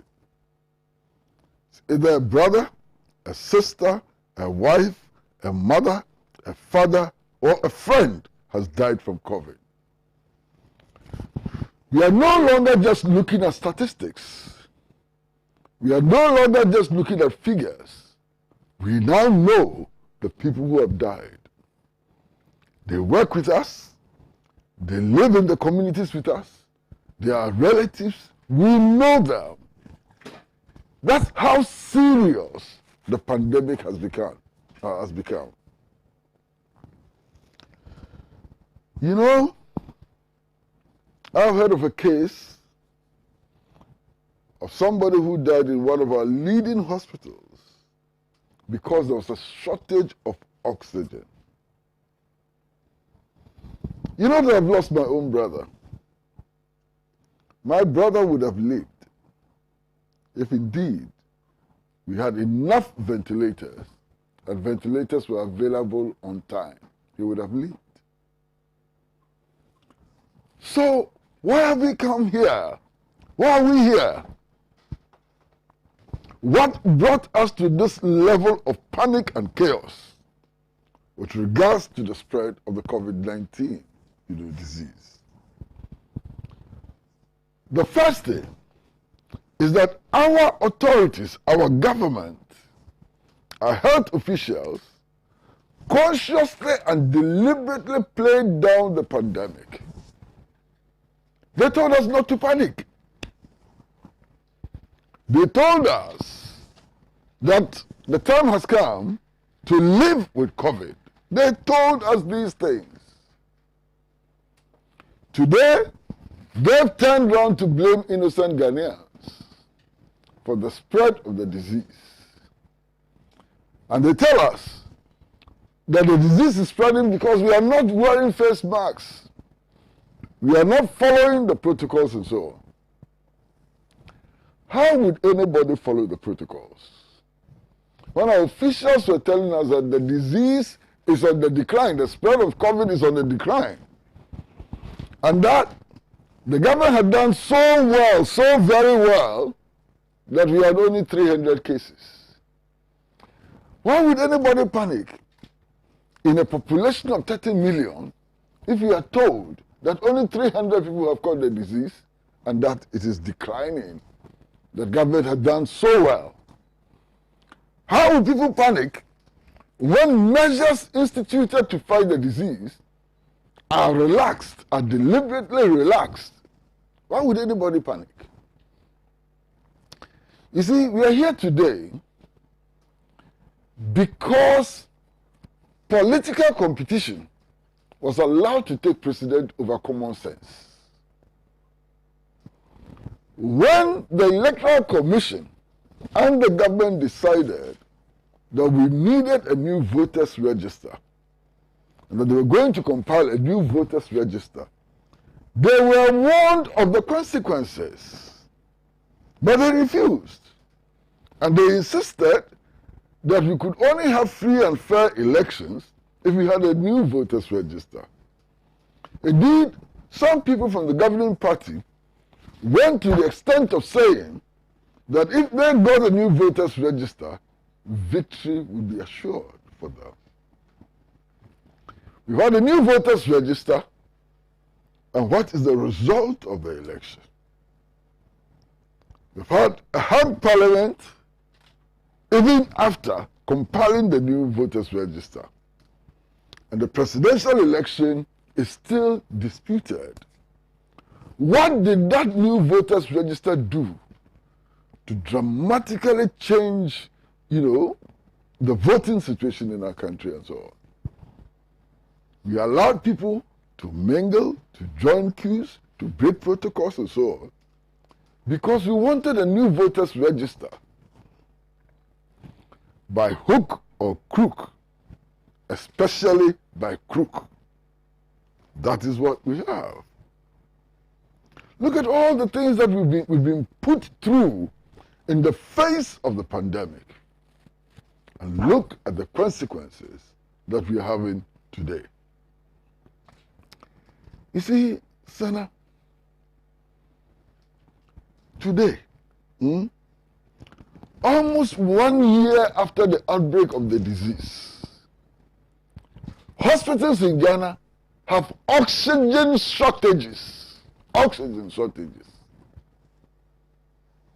At a time when some countries are planning on immunizing millions of their citizens, we do not have oxygen.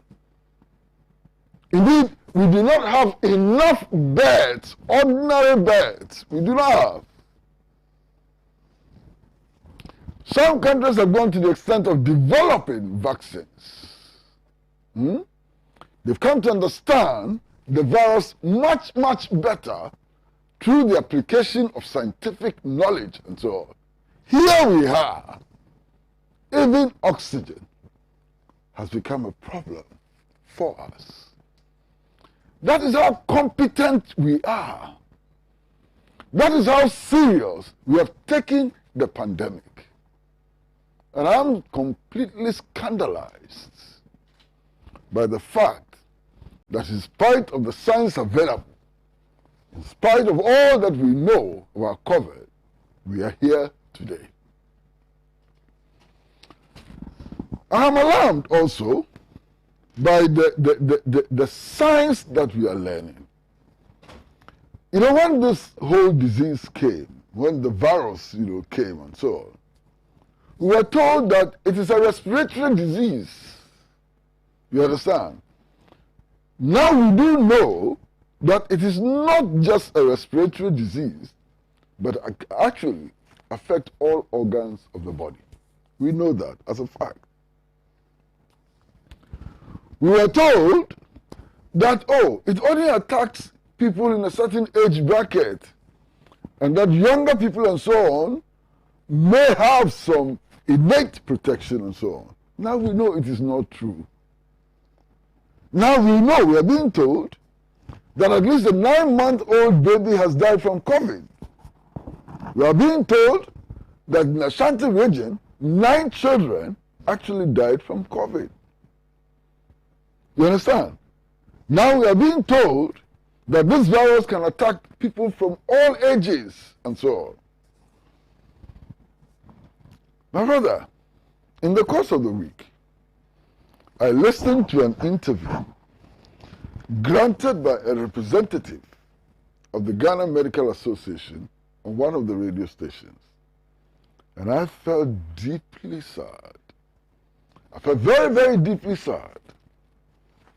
This gentleman says that the figures released about COVID may not give us the full picture, and that in the course of the discussions with government, they were told that if people died from COVID, people who had underlying conditions died from COVID, their death should not be attributed to COVID, but to the underlying conditions.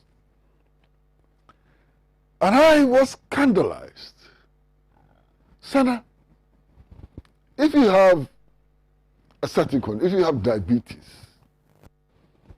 and you jump behind the steering wheel of a car, and have an accident, and crash, smash your head, and die,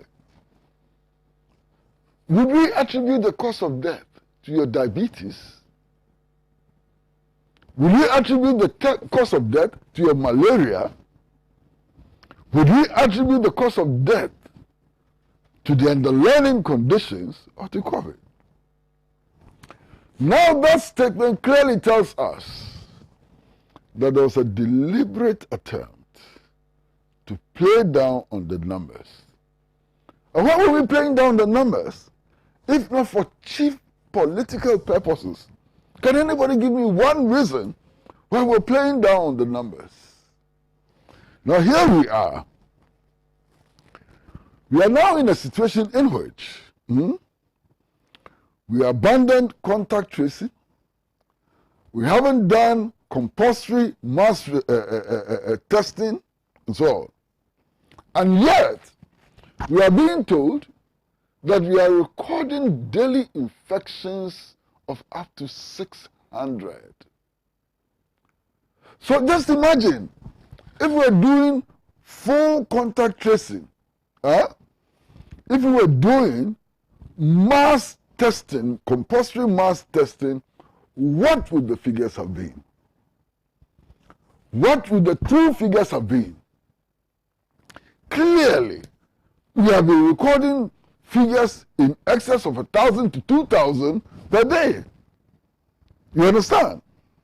So Even the 600 we have, the 600 cases a day we have, which is raising alarm, is not the true picture of the spread of the disease. And I'm very deeply worried by what is happening. You understand? Ask yourselves, at the time that we decided to impose a lockdown, how many cases did we have? And how many cases did we have today? And yet, we are being allowed or encouraged to behave as if everything is normal. The state itself is organizing funerals which is admitting thousands of people. The state itself, not individuals. Now, if the state itself is organizing funerals admitting thousands of people, how can the state then turn around and tell people to limit people who attend funerals and so on? In the Christmas period, our leaders were throwing lavish parties, dancing away through the night and so on, sometimes without following protocol. What moral authority would these leaders have to encourage the general population, to follow the protocols when they themselves were not following the protocols and so on? What COVID has done is to expose the vulnerabilities in our ability to provide for social services for our people. This is what COVID has done. COVID has demonstrated very, very clearly that healthcare cannot be a commodity for sale, and that people are entitled to access to healthcare. In the midst of all of this, we are being told that government has plans to build some number of hospitals and so on. And we are being told that these hospitals will be built in 12 months and so. And I sit back and say, why do these people joke with us all the time? You know the Labadi Polyclinic. The people of Labadi had a polyclinic which was functioning. It may not have had all the facilities and so on, but there was a polyclinic in Labadi which was functioning. Government decides that the polyclinic should be reconstructed. They go and raise the polyclinic to the ground. Go there today and see what has happened. Not one hole has been dug. Not one block has been put in place.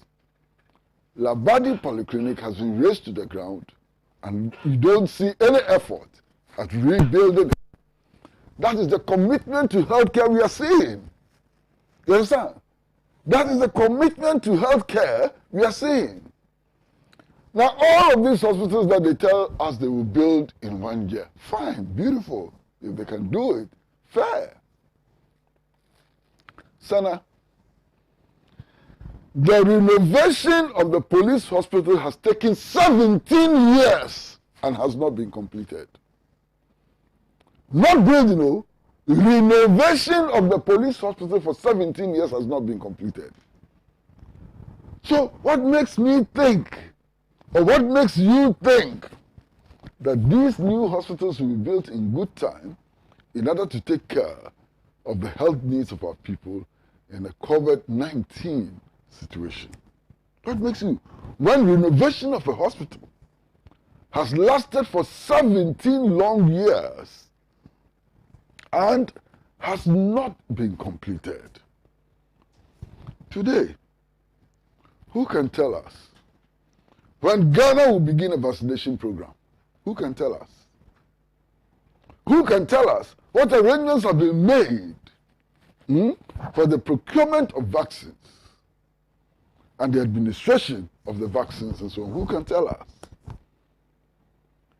And look, Ghana and a country like Cuba have been collaborating in the area of health over many years.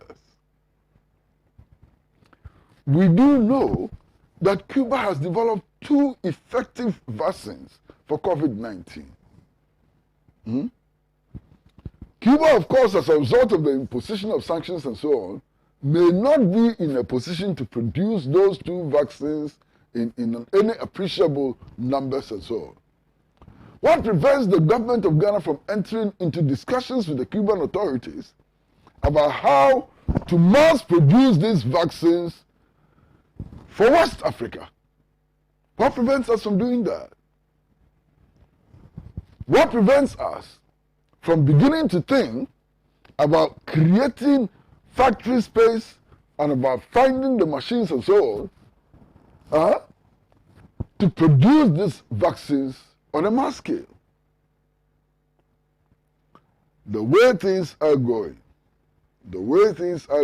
now, must be frightening for all of us. And I think that we have a duty to put pressure on our government to speak out,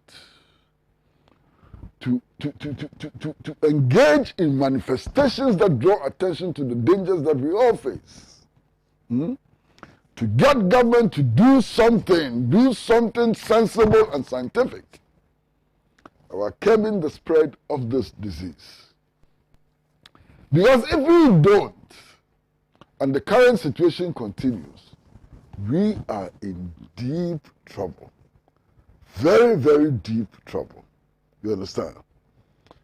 Again, the spread of this virus must be a wake-up call. Look, when the virus started spreading, what were we told? Our government itself organized days and nights of prayer to drive away the virus. Alright? We were told to pray. Master, we have prayed for 1 year. We have prayed for 1 long year and the virus continues to kill.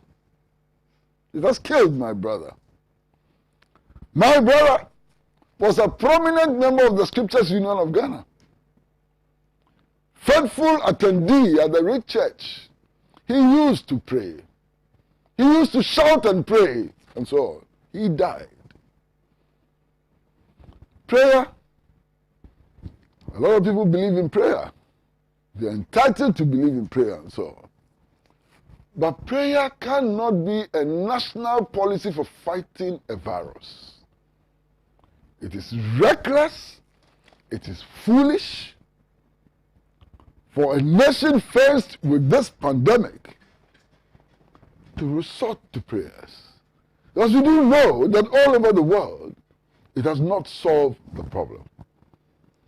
Now perhaps, it's time for us to realize our folly in dedicating national resources to the building of a useless cathedral, absolutely useless cathedral, when our health services are inadequate, when we have all these problems of lack of access to social services and so on. Our focus was to build a basilica, when nobody is complaining about the lack of places for worship. You know where we sit, where Pan-African television is. If you take the route through Achimota, the Achimota Shell filling station back there, through the Zoom Lion, waste treatment plant, to this place, what is it? Somewhere near Pillar 1. My brother, you can count, and I'm not exaggerating, you can count more than 60 churches. 60 churches. Between here and that place. This is one small part of Accra. You can count 60 churches and more. I've taken the trouble to do the counting myself. So what we lack are not churches. What we lack are not places of worship. What we lack are people. he is for our educational institutions, for our workplaces, and for health workers. Find out how many doctors and nurses have died in this pandemic. Find out how many nurses and doctors have died in this pandemic. And why are they dying? And they will tell you that in many of our health facilities, finding the appropriate protection gear is like searching for a needle in a heap of sand. That is our situation. So we must get our priorities right. The COVID-19 pandemic teaches us to get our priorities right. And one important lesson it teaches us, that healthcare cannot become a commodity for sale to the highest bidder. Thank you. Thank you very much, Mr. Pratt. And that's sharing the discussion on COVID. When I come back, I'll do a few of your messages, but very important, that reminder, they may not be 100% foolproof, but they are what you can do to ensure you do not contaminate the disease as much as possible. Mask, sanitize, and always wash hands as regularly as possible. Water, the issue has been raised by Dr. David Percy. We hope that it improves in the face of the new cases we are seeing. We are back shortly after this break. We'll continue the discussions. The Mother World Talk Shows, Alhaji and Alhaji. Stay with us. Of liberty, of human equality, let's salute him, fellow Ghanaians, the nation's founder, Sajifo Kwame Nkrumah. May God bless him. Market Stories is all about our market. Issues such as sanitation, market structures, storage facility, pricing, bargaining, and everything else that goes on in the market. It's going to be very educative, entertaining, and interactive. We would visit our various markets with both sellers and buyers to know everything concerning our market. Join me. My name is Mortia Ananinate. I'm your market lady.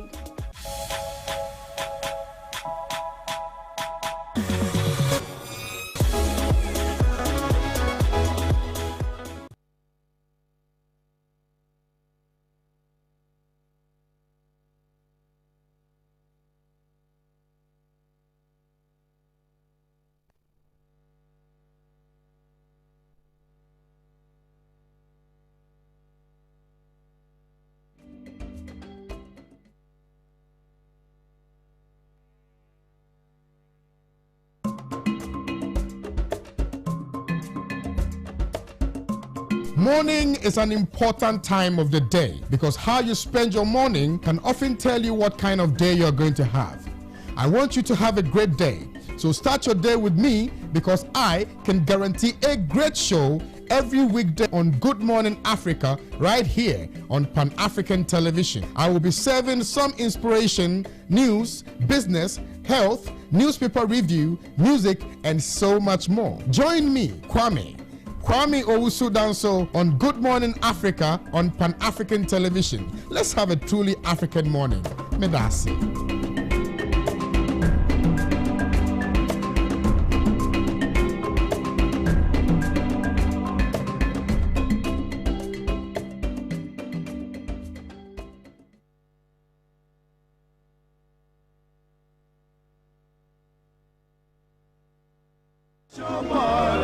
Africa's great song, Sajifo Dr. Nkrumah.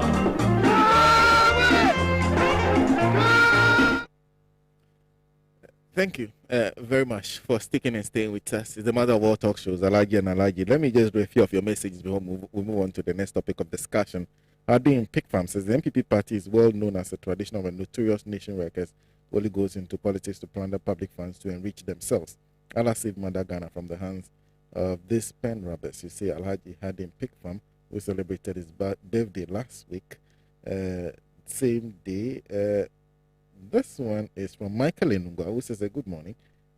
Honorable Feliz, apart from foreign donations, the Nanado government also received donations from individuals and churches in Ghana about this same COVID-19 issues. From Nanado and his boys You say have chopped the money given to them, and future generations will demand accountability. Sena, for the Supreme Court, Ghanaians and international bodies are watching them. We journalists in Ghana, why are we quiet on the Galamsey fight, you say? So we move on to the issue of the burial of former President Rawlings, and I'll start with Phyllis once again on this issue. Well, Sena, I'm not sure that there's anybody on this earth who can discount the role and presence of the now late President Rawlings. I mean, for those of us who are below 40, we cannot recall any other leader who had the sort of impact and influence on Ghanaian politics in the last 40 years, especially under the Fourth Republic. So it came as very little surprise when there was an outpouring of grief at the passing of the late president. For those of us in the NDC, it marked a tragic loss, an almost irreplaceable loss, because it is important for all of us, even as we discuss these matters, to look at how we have arrived at this point and what the situation would have been if the late president had not intervened in the affairs of the Ghanaian states in the manner that he did in the late 70s and early 80s. He sprang onto the scene at a time of considerable national decay. It was obvious that something had to give in order to restore the state of Ghana to a place where we could all appreciate that we were making progress. Indeed, if you look at the economic situation at the time, the socio-economic situation at the time, it was obvious that we were headed for a huge ditch. So he had to intervene, even if at some point through unpleasant means, in order to move us away from the precipice that we were most certainly going to fall over, to a state where we could say that we had become, if you like, a decent state, a decent country, even if we had serious socio-economic difficulties. So the discussion of Ghana's history cannot be had without acknowledging the towering presence of President Rawlings, perhaps with the notable exception of President Nkrumah. We cannot point out anybody who exuded more charisma than the late president. That helped in the effort to galvanize the citizens of Ghana and jolt us into action to ensure that our country does not fall apart. His contributions to the development of Ghana are well documented. His life was very public. Indeed, he lived in the public eye for the greater part of his life since he burst onto the scene. And so there's little that he did that the people of Ghana are unaware of, right from the various economic measures that he had to adopt. The very fact that he basically had to start from scratch when he intervened. First as a military ruler, and then as a democratically elected president who served 2 terms, the first president of the Fourth Republic. In the period, you could say that he performed an economic miracle, because from a period where we could have negative growth to a period where we witnessed consistent positive growth, from a period where inflation was hovering around 147% to a period where we could record inflation in single digits. You could say that that was remarkable progress. Of course, that is not to say that we've not had problems over the period since we even transitioned into democratic governance. But nobody can discount the role of the former president in the affairs of Ghana. It was through his efforts, of course supported by others, that the National Democratic Congress came to be. And the National Democratic Congress can lay claim to being the most successful, if you like, political tradition in the last 50 years or so, because of our longevity on the political scene and the results that have flowed from that. The passing of the former president required a certain national response. It is regrettable indeed that he passed at a time when the NDC was not in power, because it would naturally have been the NDC's duty and responsibility to ensure that we give him a befitting send-off. Be that as it may, he passed at a time when it was the MPP, the Nana Akufo-Addo, who was president. And so the responsibility passed to them to ensure that he got a befitting send-off. The ceremony was colorful, as is to be expected, even if it was somber.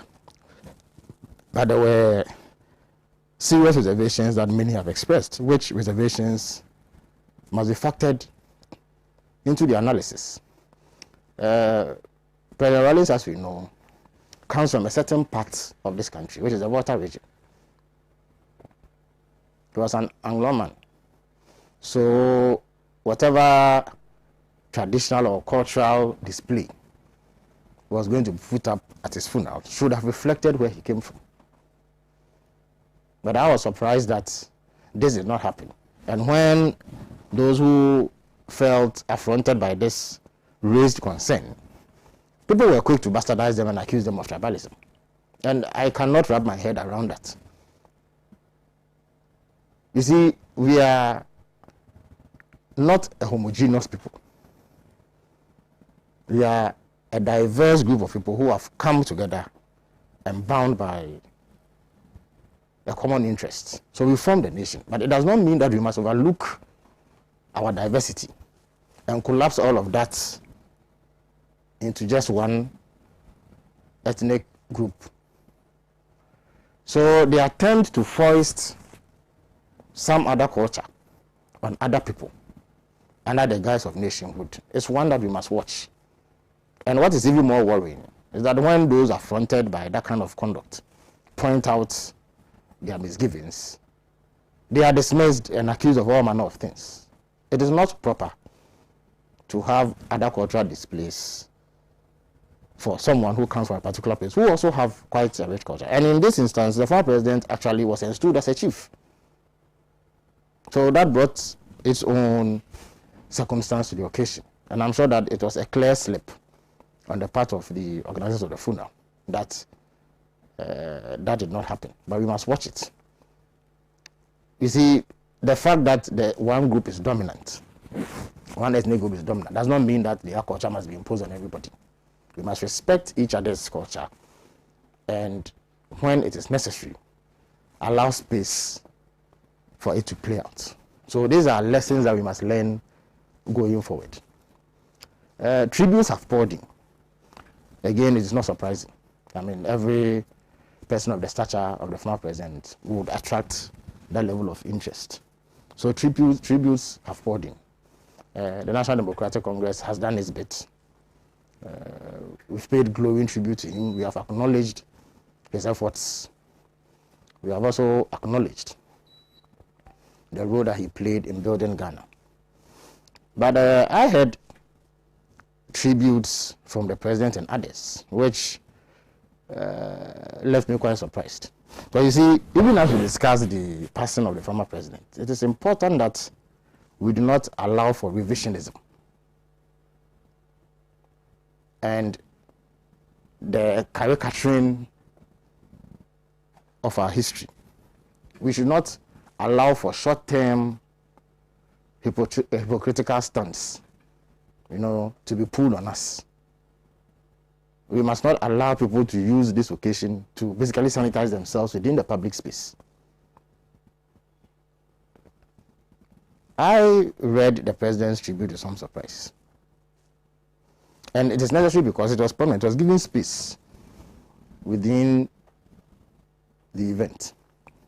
Now, he spoke about how his relationship with President Rawlings started on an acrimonious note, that there was some animosity, and then later they found value in each other. I see, Sena, it is possible to disagree with somebody your entire life and still acknowledge their contribution to national development. It's when you do that, you are being consistent. You can say that, Sena, you believe in a certain ideological standpoint. I don't subscribe to that, so I disagree with your methods and your approach to things. But I cannot take it away from you that when you had opportunity to govern this country, you built a school, you built a hospital, which has contributed to national development. So I commend you for that. You understand me? That would be a principled stance to take. But I cannot overnight come and sing your praises and pretend that I have been with you all this while, simply because the occasion requires it. And that's the difficulty I have with the kind of tribute that our president paid. First of all, when the president speaks about animosity and acrimony between him and President Rawlings, what was it revolving around? I'm not sure that they were getting into personal fisticuffs over personal disagreements. It surely would have been about governance and politics, what each other stands for. So what really was it? And indeed, President Akufo-Addo's supposed animosity and acrimony would not have been any different from other leading figures within the Dankwa-Busia tradition, because his standpoint reflected all the others, Edubuahin, all the leaders of the Dankwa-Busia tradition. By some extension, it was the same acrimony and animosity that they had towards President Nkrumah. So it was simply a replacement of figures. But the same kind of thinking, the same kind of approach was at play in all the instances that I was speaking about. So what was their main grievance against President Rawlings? And let nobody make a mistake. We have been around a while, so we know exactly what the narrative was. We know the attacks that were leveled at President Rawlings, not because of his person necessarily, but because of what he believed in, his kind of governance, and how he managed the affairs of the country. A lot of people within the NDC suffer hate and prejudice because of the association with the party that the former president founded. Sometimes the hate and prejudice is based on ethno-tribal and classist nonsense. Essentially, President Rawlings was a military man who took power. And because he was a military man, there was nothing like democracy in the governance of the country at the time. It was not the first time. Hopefully, it is the last time. So yes, there was talk about excesses during his tenure as president, especially within the period that he was a military man. Of course, nobody can dismiss the pain and grief of those who were at the short end of the stick at the time. Nobody can dismiss. We need to acknowledge that. We need to make recompense, and we need to assuage the sensibilities of people like that. There was criticism of his economic management decisions. There was talk of human rights abuses and violations and what have you. So if these were the things that President Akufo-Addo says was a source of animosity between him and President Mahama, the question arises immediately whether President Akufo-Addo has fared any better regarding these metrics and indices. Sena, have we not just witnessed the gunning down of 8 people by forces loyal to President Akufo-Addo in the just ended elections, which 8 people include a 14-year-old girl? So now, what possible crime could a 14-year-old girl commit to warrant summary execution, the extrajudicial killing that she suffered? Indeed, we've seen members of the New Patriotic Party defend this callous murder of 8 Ghanaians. And this has happened under President Akufo-Addo. This is no less than whatever it was that he says generated animosity between him and President Rawlings when he was a military strongman. Sena, as we speak, today, are people not routinely arrested for criticizing the president on public television? Only a few weeks ago, Bulldog was detained for something he said about the president. Is it materially different from what happened under President Rawlings as a military man, when 1 or 2 people would be accosted for saying something unpleasant about the regime? Have your colleague journalists not had cause to flee this jurisdiction in fear of their lives for criticizing President Akufo-Addo? So now this program ordinarily would have been held on another radio station. But we are having it here because that radio station has been closed down. In addition to other radio stations, because of their critical stance against President Akufo-Addo. How different is that from any supposed harassment of the media at the time when President Rawlings was a strong man, which would have formed the basis for... No problem. So the point I'm making is that that claim of animosity has proven hypocritical with the passage of time. That the very reason why there was supposed to be animosity between him and President Rawlings are things that are happening today, sometimes in worse forms. Look at the pervasive corruption that is happening today. We also all know that this supposed friendship that he says he struck with President Rawlings was really the exploitation of disagreements that the former president had with his party. It's not based on any principle. Essentially, his enemy's enemy had become his friend. That's all.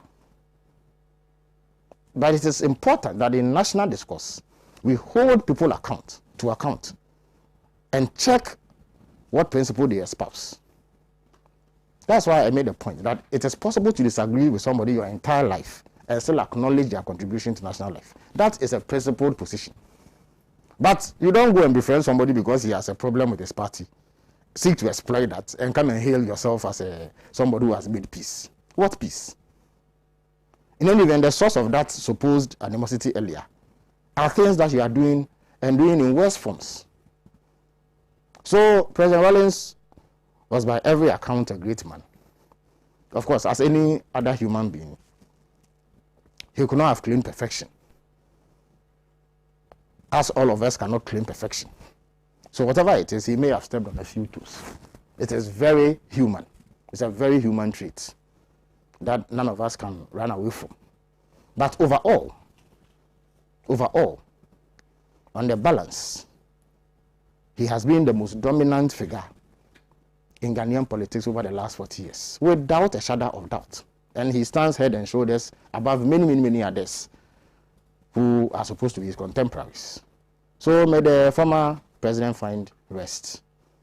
And the best tribute we can pay him as a party that he founded with the support of others is to continue to struggle and hold this government to account and ensure that they don't erode the gains we've made in the last few decades since we restored constitutional democracy, and ensure that the hopes and aspirations of the Ghanaian public find reflection in the things that we do whenever we come to power, so that the fire that he lit will continue to be held aloft and burn and provide a beacon of hope to generations yet unborn.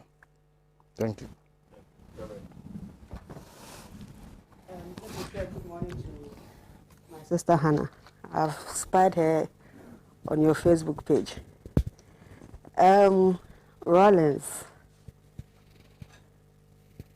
a very great man by all standards. I'm here to see a revolution without bloodshed and its own human rights atrocities.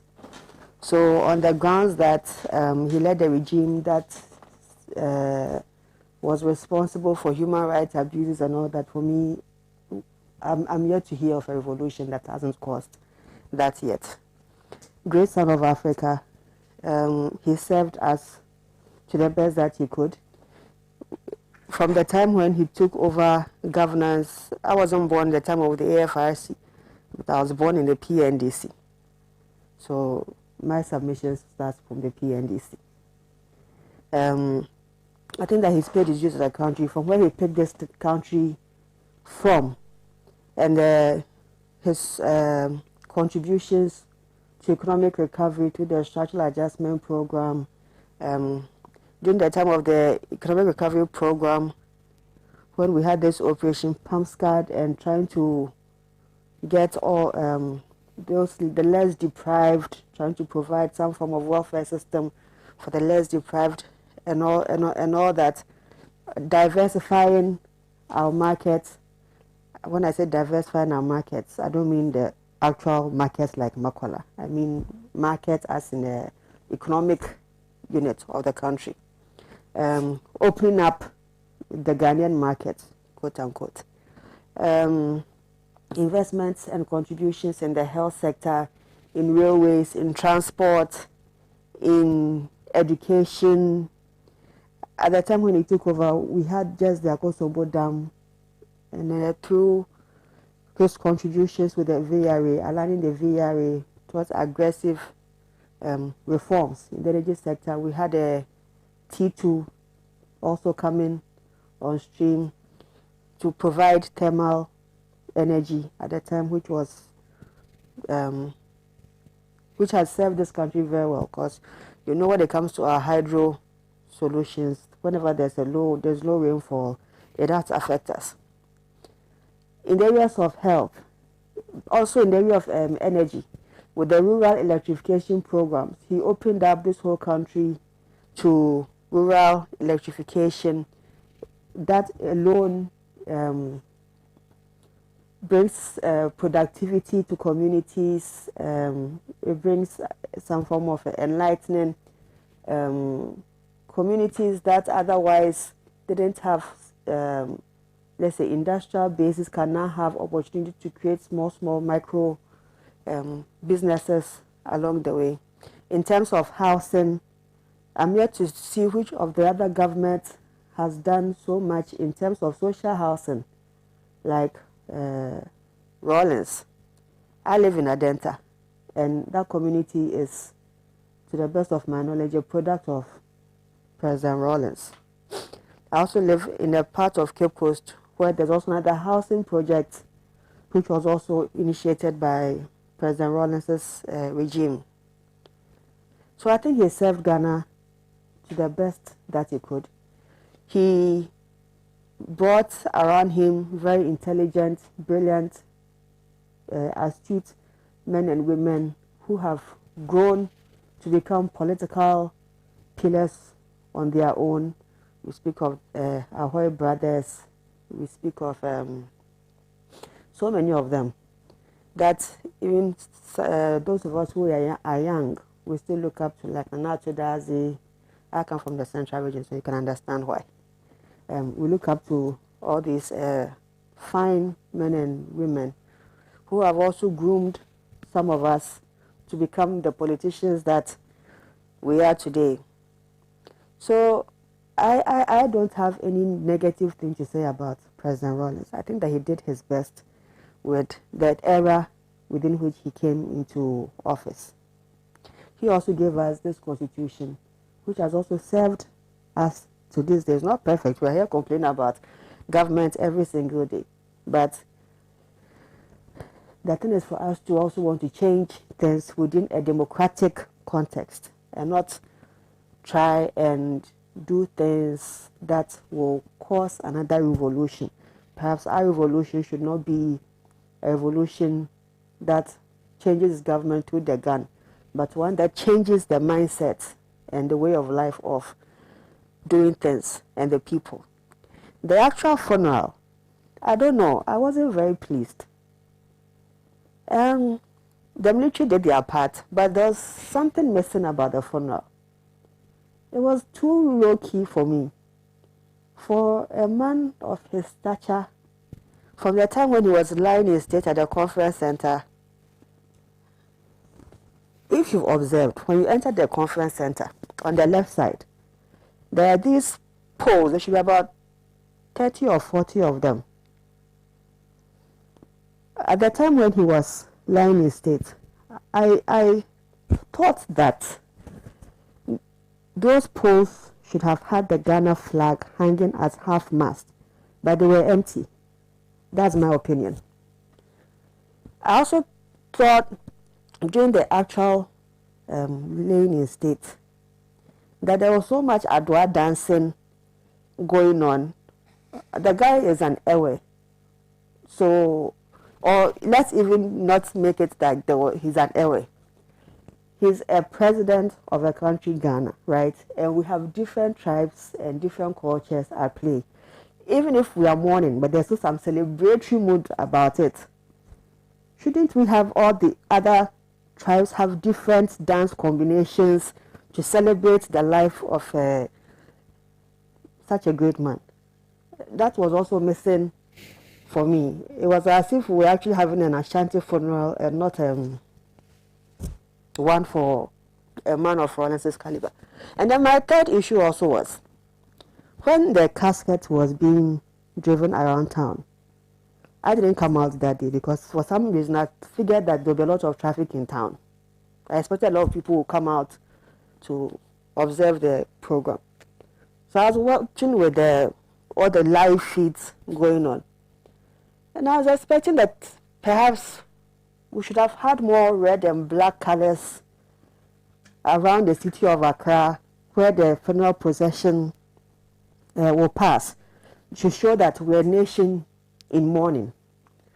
That was also lost for me. So for me, these three key elements were missing in the funeral celebration. I read later on that apparently even the Anor chiefs also had issues with the funeral planning committee because their views were not taken. And the gentlemen who went to lay the wreaths on behalf of Anor State, the Anor State are saying they don't even know who those gentlemen are. But they should sort those issues out. That is not for political commentators. I'm just stating my observations about the funeral. And I wish that we could have done better to celebrate such a remarkable gentleman. But all in all, I think even at least we managed to celebrate him nonetheless. And let me use this opportunity to extend my deepest condolences to the family, especially the children. Once again, I am praying. Actually, I'm really praying that the other children, aside Zaneto, who's now actively into politics, that the other children will also become interested in politics and continue with the fire that their father lit in this nation, so that his legacy continues not just with Zaneto, but with his her three other siblings as well. It would be nice to see the Rollins' children also come out, like how you have the Jinapo brothers and other family also come out and become strong political forces. That is my prayer going forward with the Rollinses. But all in all, I think he's a great man, and we should do more than name UDS after him. I think we should rename Kotoka Airport after him, or some big edifice should be more befitting than just a university. That is my personal view. Okay. Thank you very much. Well, let me read a message. That's from Dennis Yakote, who says, honestly and without regrets, I fell out with former President Jerry Rawlings as soon as he decided rather strangely to listen to a voice that made him harass late President John Evans and Tamils even into his grave. But as I listened to some eulogies or tributes said by certain people about former President Jerry John Rawlings during his funeral, I can only say that God is indeed good, merciful, and indeed slow to anger. Some people would have, you said, died on the funeral ground while saying those things. That's from Dennis Yakwete. Doctor. Thank you very much, Sena. It's always going to be very difficult to be balanced about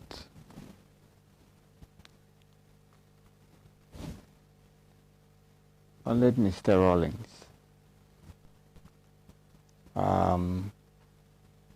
That he is a phenomenon that one cannot ignore. It's abundantly clear. Nobody can overlook Mr. Rawlings in any proper assessment of our history.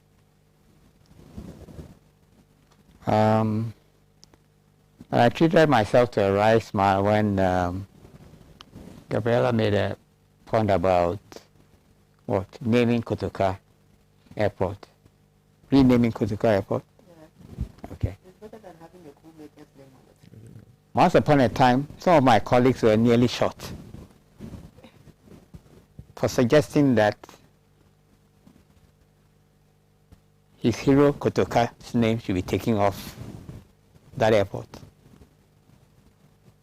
Oh, he found Kotoka a hero. Rawlings could claim Kotoka as his hero. I see. Beyond being a staunch anti-Nkrumahist, but maybe I'm running ahead of myself. I'm saying that for me, it's going to be very difficult to be balanced about Mr. Rawlings. He started a project that attracted me in my relative youth. The project was about people's power. It's instructive. They don't hear about it now. I don't know when it was the last time you heard about people's power. But that was a project that attracted me to Mr. Rawlings.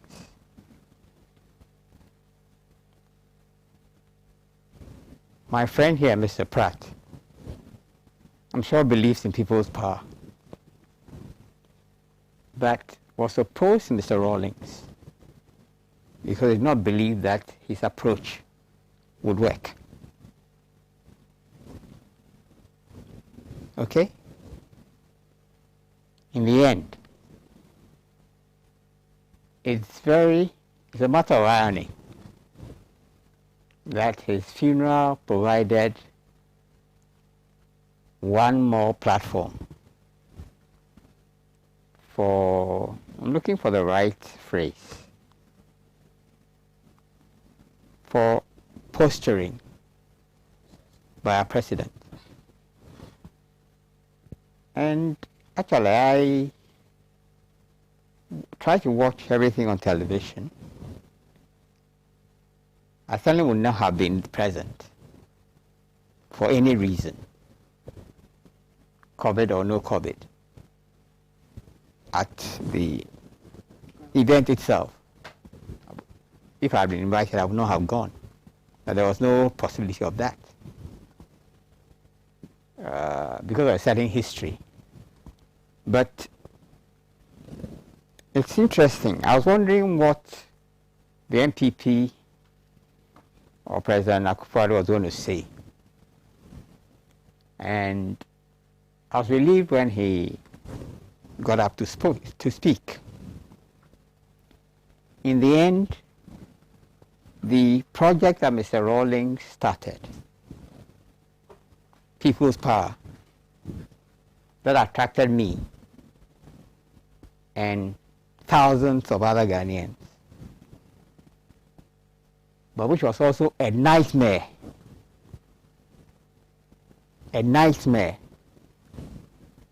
for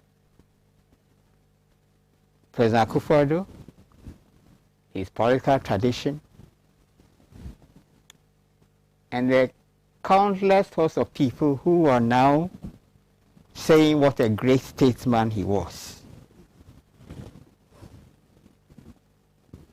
the project that Mr. Rawlings started was a nightmare for them. But in the end, it had been reduced to a very tame phrase.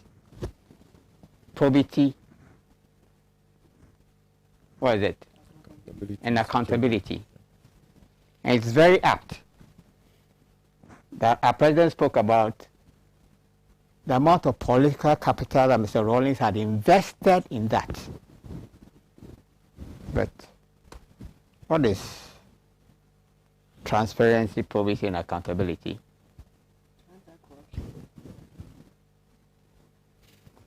Without a political project. It is nonsense. It is meaningless. But that is it. You know, like I said, it's going to be very difficult to balance. So Rawlings is a product of the Ghanaian political economy. He burst onto the political scene. He has a military background. He burst onto the scene in a period where, through the intervention of the military in our governance, the military itself had become corrupted, had become demoralized, had lost its esteem, public esteem. Unfortunately, I was not present in Ghana in the period of June 4th. But I fully expected something like June 4th to happen. And when it did, I wasn't surprised. I remember being in a quiet corner in the United Kingdom studying. And my supervisor came upon me and said, "What is this thing happening in your country?" I said, "What?" He says, "Oh, a group of people have taken power and they have promised to return to barracks in 3 months. And I told him I was expecting something like that to happen. You had a group of generals preparing to retire to their loot, who had in the process brought the army into disrepute. When I was leaving Ghana, military officers will not go into town in their uniform because they'll be hooted at. That was the level of demoralization and loss of esteem that had happened to the military because of the misconduct of their generals. So I expected what happened on May 15th and June 4th to happen. Then this supervisor tells me, they say they are going back to barracks, they're going to leave power. And he thought it wouldn't happen. And he pointed me to what was happening in Pakistan with the general who had taken power and they executed the prime minister. His daughter later became a prime minister herself. He pointed me to that. And I said, no. I was sure that the Ghanaian situation was exactly what I thought it was. It was about taking back their lost esteem. But they could not have done that without taking over the government, because it was the military that was in power. Okay? But it was clear that that first taste of power was not sufficient for Mr. Rawlings. So he came back for a second bite at the cherry.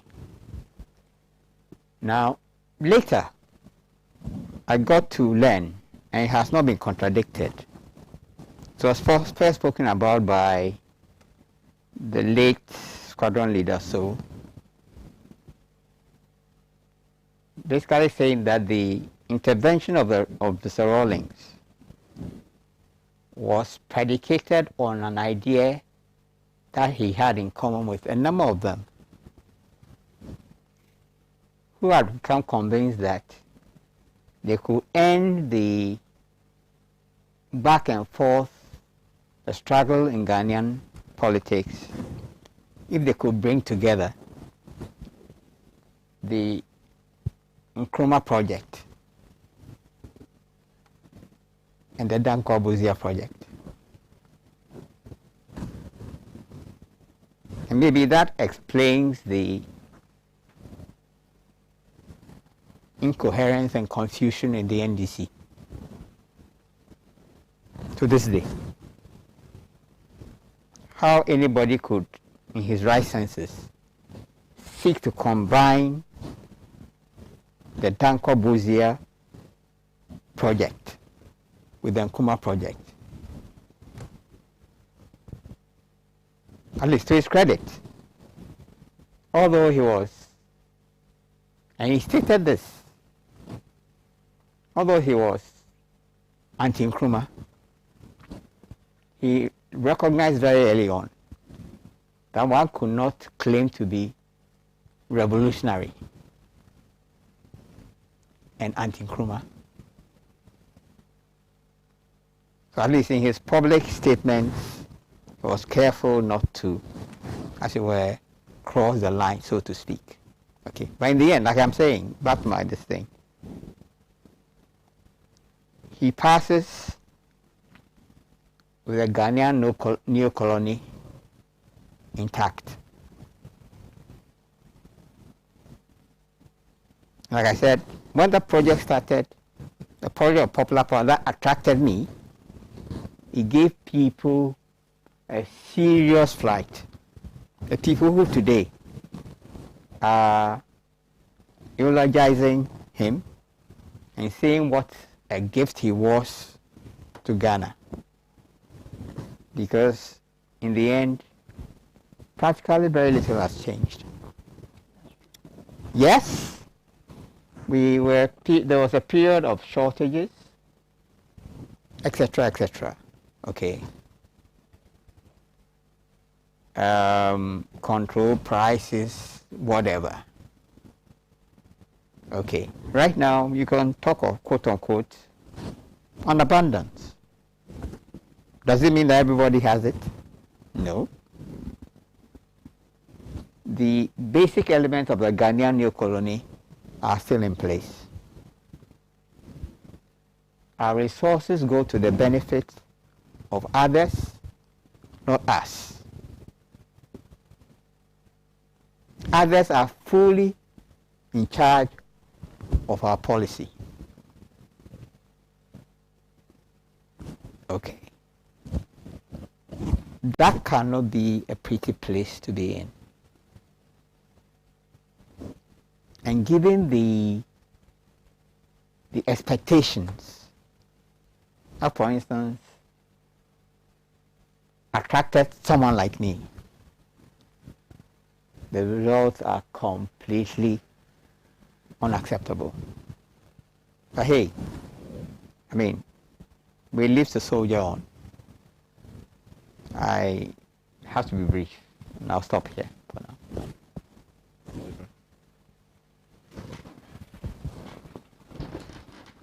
Well, when my sister and friend Gabriela was talking, I was worried for her.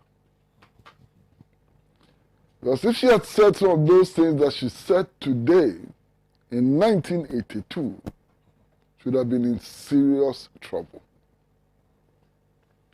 One of the things that Jerry Rawlings didn't accept at all was a criticism of Kotoka.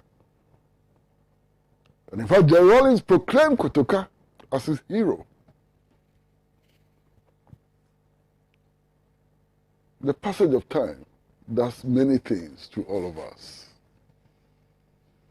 Jerry Rawlings proclaimed Kotoka as his hero. You understand? Now, if you're looking at Jerry Rawlings, you ought to be looking at his hallmarks. Yes, it is true Jerry Rawlings did things that before him no Ghanaian politician would have dared even think about. In 1983, he accepted the World Bank IMF prescriptions for national economic development, as they would say, but as some would say, for total national economic decay. What did he do? He accepted a program which involved the mass retrenchment of labor in the public and civil service. As a result, in a period of 1 year, 300,000 workers lost their jobs. 300,000 workers lost their jobs in the public service and in the civil service. The hardship it imposed on the Ghanaian people was so unbearable that by the end of the year, they came up with what they call the Program of Action to Mitigate the Social Consequences of Adjustment, in order to cushion the Ghanaian people from the havoc that had been imposed upon them. Subsidies on all social services were withdrawn. Subsidies on all social services were withdrawn, including health and education. It was during his period that the concept of cost sharing in education came up. Cost sharing market. It was during his period also that this whole concept of cost sharing was extended to health services. You understand? So, under him, more than 300 state enterprises were totally destroyed, completely destroyed. 300 state enterprises were destroyed, and so on. It is significant to note that by 2000, the year 2000 when he was exiting office, inflation was hovering around 45% inflation. That was the rate of inflation. Money supply had gone up by 50%, and you know what that means in economic terms. You understand? And so, you know, if you are talking about the effort to undo what Nkrumah did in Ghana and Africa, Mr. Jerry Rawlings was the spearhead of that effort. The effort to undo everything that Kwame Nkrumah did for Ghana and Africa. He was at the spearhead. But you know, one thing that we must all say for Mr. Rawlings is that he's a very, very lucky man. Extremely lucky man. I watched the funeral and I heard the tributes and so on. And it only re-emphasized the point that he's an extraordinarily lucky man. Nowhere has anybody mentioned the name of Sergeant Peter Tassiri, who was the sole organizer of the June 4th revolt. And I know what I'm talking about. It was Peter Tassiri who recruited Captain Barachamfu. The first shot was fired by Lieutenant Ajiman Bio, who was killed instantly. You understand? Barachamfu had been arrested on June 3rd. He was in cells. He broke out of jail. Tassiri and others released Mr. Rawlings from custody. Mr. Rawlings had no idea where June 4th came from. No idea where June 4th came from. He was a beneficiary of June 4th. And yet today, everything is credited to him. Today, nobody mentions Captain Barachamfu. Nobody mentions Peter Tassiri. Nobody mentions Lieutenant Ajimambio and so on. That is life. Some people are lucky. You know, Felix speaks about where we were in 1979 and where we are today. I was a working adult in 1979, and I'm still around, and I can tell the difference. The situation today, the situation in which the Ghanaian people are today, is far worse than the situation in 1979. All the indicators, today as we sit here, we are running a national economy in which close to 90% of national revenue plus grants is used in debt repayment and servicing. In 1979, it was 67%. Today, it is almost 90%. That's how the national economy has deteriorated. Huh? In 1979, nobody could dig for gold in Ghana. Nobody could set up a company and dig for gold in Ghana if Ghanaians did not have more than 55% in his company. Today, total Ghanaian interest in gold mining is 3%. That's how far back we have come. Talk about all the other indicators. 1979 was far better for the Ghanaian than 2021. Look, Rear Admiral Amedome, why was he shot by firing squad? Rear Admiral Amedome was shot by firing squad for obtaining a loan, not stealing, obtaining a loan, whose today's value is 5 pesos. 5 pesos. They shot him because he took a loan worth 5 pesos today. If we were to apply that same yardstick to all the people around Jerry Rawlings and Jerry Rawlings himself and so on, how many of them will be alive today? Think about it. How many of them will be alive today? You know, and I heard tribute after tribute after tribute.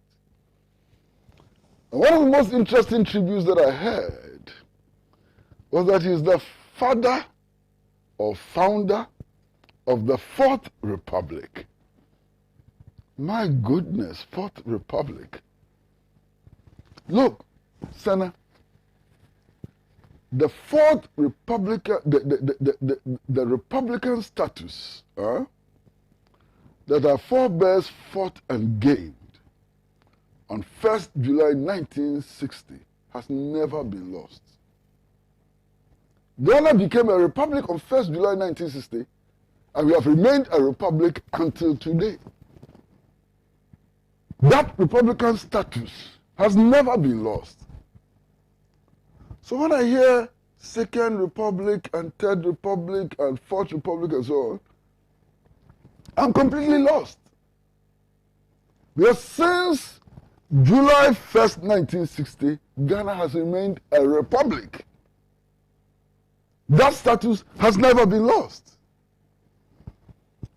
In any case, the 1992 Constitution, do you know how it came about? People died. People were killed. People went to prison and so on for advocating a return to multi-party democracy. We have short memories. The Akotompals, the Kwame Karkaris, the Yao Grahams, the Kwame Riafis, the Lieutenant Owusu Jimas, John Bilson and others, all the suffering they endured was because they stood for a return to multi-party constitutional rule. The Kwakubakus and so on. All of them. So how come that today, those who are opposed to a return to multi-party constitutional rule are claiming to be the midwives of the 1992 Constitution? Can't believe it. I mean, I can't believe it. Look, last year, and last year is not too far away. Last year, a couple of months ago, the National Democratic Congress decided that its leaders and activists should not appear on Asase Radio. You remember? Who was the first to appear on Asase Radio? No. Flight Lieutenant Jerry Rawlings. And what did he say? Flight Lieutenant Jerry Rawlings told us that he had always been opposed to this multi-party democratic dispensation last year. I'm not the one saying it, he said it. That he was forced into it. You know, history has a way of behaving. When the tributes were being paid and so on at the International Conference Center and all the other places and so on, one of the closest friends of Mr. Rawlings was granting an interview on radio. And I do hope that all of you heard that interview. I'm talking about Riyad Josefe granted an interview just a few days ago. And what he said was more than revealing. He spoke and he said that at one stage he and some soldiers decided to go and look for Kukubaku and kill him because he was criticizing Mr. Rawlings. And that they could not tolerate criticism. They were going to kill people who criticized Mr. Rawlings. Same time. That was his tribute. And in his tribute, he said, I'm not the one saying it, he said, that they actually took videos of killings, which they used to watch over and over again. The interview is there for everybody to listen to. This is the democracy which was brought to the people of Ghana. This is the democracy which was brought to the people of Ghana. You understand? But Mr. Rawlings, he's been a very lucky man. He's gotten away with everything. Even to the extent that the man who chaired the committee for writing the stolen verdict in 1992 today proclaims Mr. Rawlings as one of the best things that ever happened to Ghana. Go and read the stolen verdict written by Nana Addo Dankwa Akufo-Addo and compare the contents of the stolen verdict with what he's telling us today. Compare the contents of the stolen verdict written by Nana Akufo-Addo to what he's telling us today. And you know something, Percy, hang in there. You know, there's no doubt that Mr. Jerry John Rawlings, Flight Lieutenant Jerry John Rawlings, played a key role in the election victory of Nana Addo Dankwa Akufo-Addo in 2016. He played a key role in the victory of Nana Addo Dankwa Akufo-Addo. And I'm not the one saying it.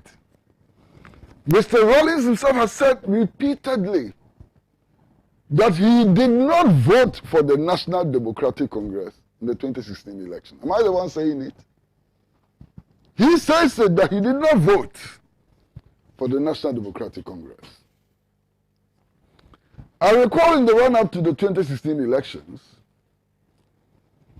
there were suggestions that the current president had something against the Volta region, and so on. Who came to his defense? Mr. Rawlings. Said that based on his knowledge of His Excellency, the President Nana Addo Dankwa Akufo-Addo, he could not be a tribalist, and that he was a nationalist, and that those statements being made about him should be ignored. Have you forgotten? We all tend to forget so very quickly that they should be ignored, and so on. Nana Akufo-Addo in his tribute said something which was very significant.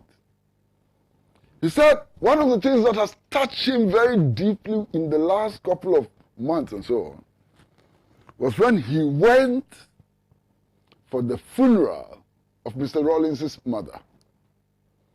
And the priest called Mr. Rawlings to pray for him. And Mr. Rawlings told them to wait. He said, wait. And then he went to Nana Akufo-Addo and told Nana Akufo-Addo that he should come along for the priest to pray for the two of them, because all of them had lost their mother. Most significant statement. But at the funeral of Mr. Rawlings now, Nana Akufo-Addo is also a very clever leader. He's so clever, it's unbelievable. What did he say? He's now telling us about the differences he had with Mr. Rawlings. The fact that for some time they could not see eye to eye, that they had political differences and so on. Why is he telling us now? Because now Mr. Rawlings cannot campaign for him. Mr. Rawlings cannot disrupt the National Democratic Congress. He's dead. He doesn't need him anymore. He's dead. He doesn't need him anymore. So now he can come and tell us about the differences between him and Mr. Rawlings. Now he places a distance between himself and Mr. Rawlings. He doesn't need him anymore. And that must be an important lesson for all of us, for all politicians. When we are no longer needed, the true story will be told about us. Why? The people who were there paying tributes and so on, I have no problem with that. It is their right so to do. You understand? But I can bet my bottom peswa that most of them were not just paying tribute. They were calculating what was in it for them. How can we use his dead body again? What can we say about him which places us in a certain position? They were looking after themselves and their own interests. The hypocrisy in Ghanaian politics is one of the many problems that this country has. And I have no doubt about it. There's a hypocritical society. And the hypocrisy is at the level of those who hold the levers of power. If you are looking for honesty, don't go to the top. The honesty is down there. The taxi drivers, the trotro drivers, the market women, the farmers and so on, they tell you exactly what it is.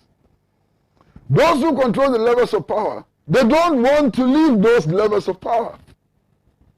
And anything they can do and say, they will do, they will say to hang on to the levels of power. That's the reality of Ghanaian politics. I wish Mr. Rawlings very, very well, wherever he may find himself. If there's a next world, I know that there's no next world. But there are people who believe in the next world. May he prosper in the next world. I wish him the best. I wish his family the best. They were lucky. They never experienced the pain and torture that the children of General Achampong, the children of Akufu, the children of Utuka, the children of Kotai, and the children of Odate Wellington had to go through. Thank you. Thank you, Mr. Pratt. And that should end the show for today. Well, I'm way past my time, by the way. But briefly, though. Briefly. Yeah, okay.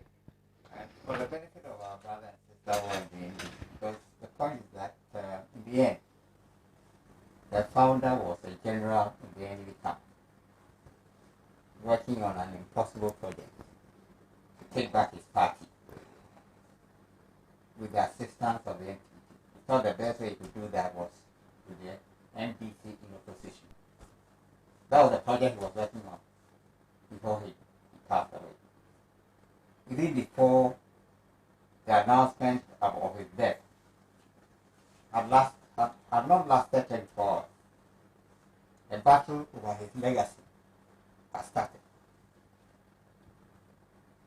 Maybe they didn't find the space at the time to put together their party properly. Because at all material time, over the last several years, he has been the front of indiscipline.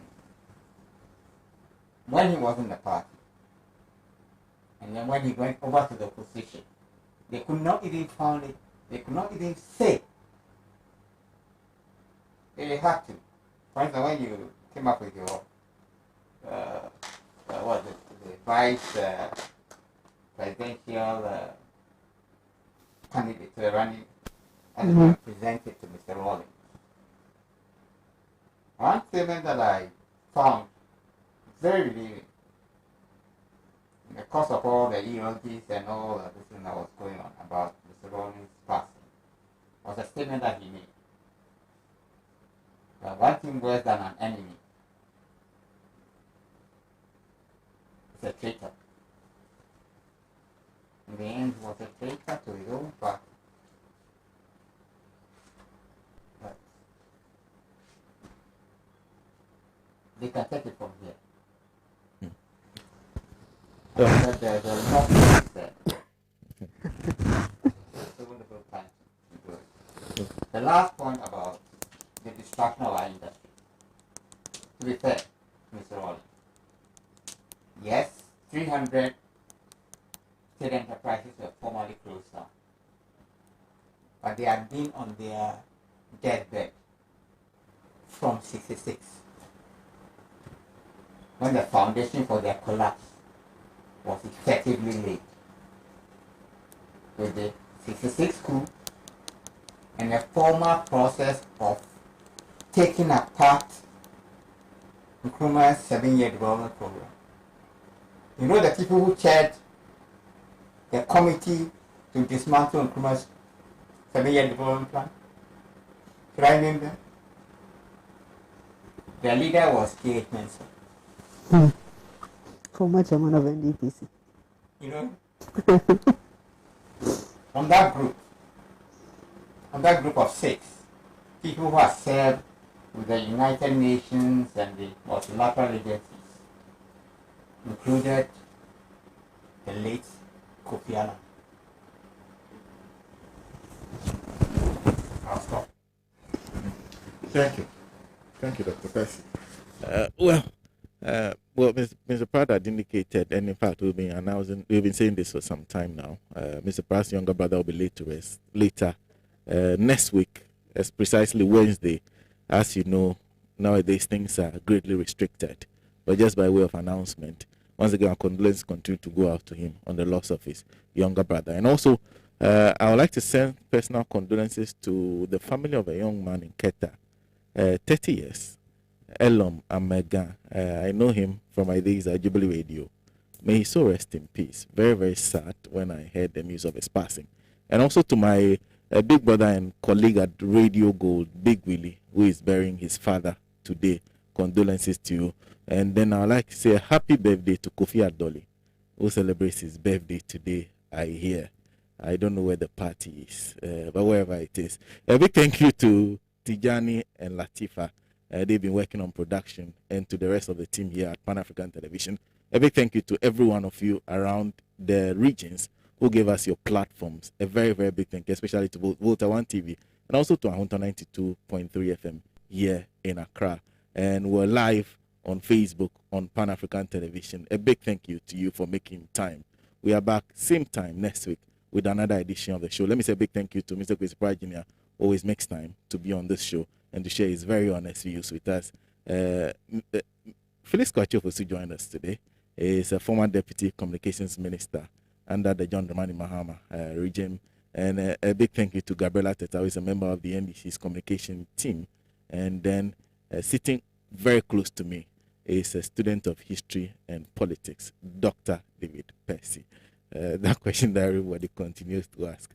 Well, we're back same time next week, another edition of the show. That is the question.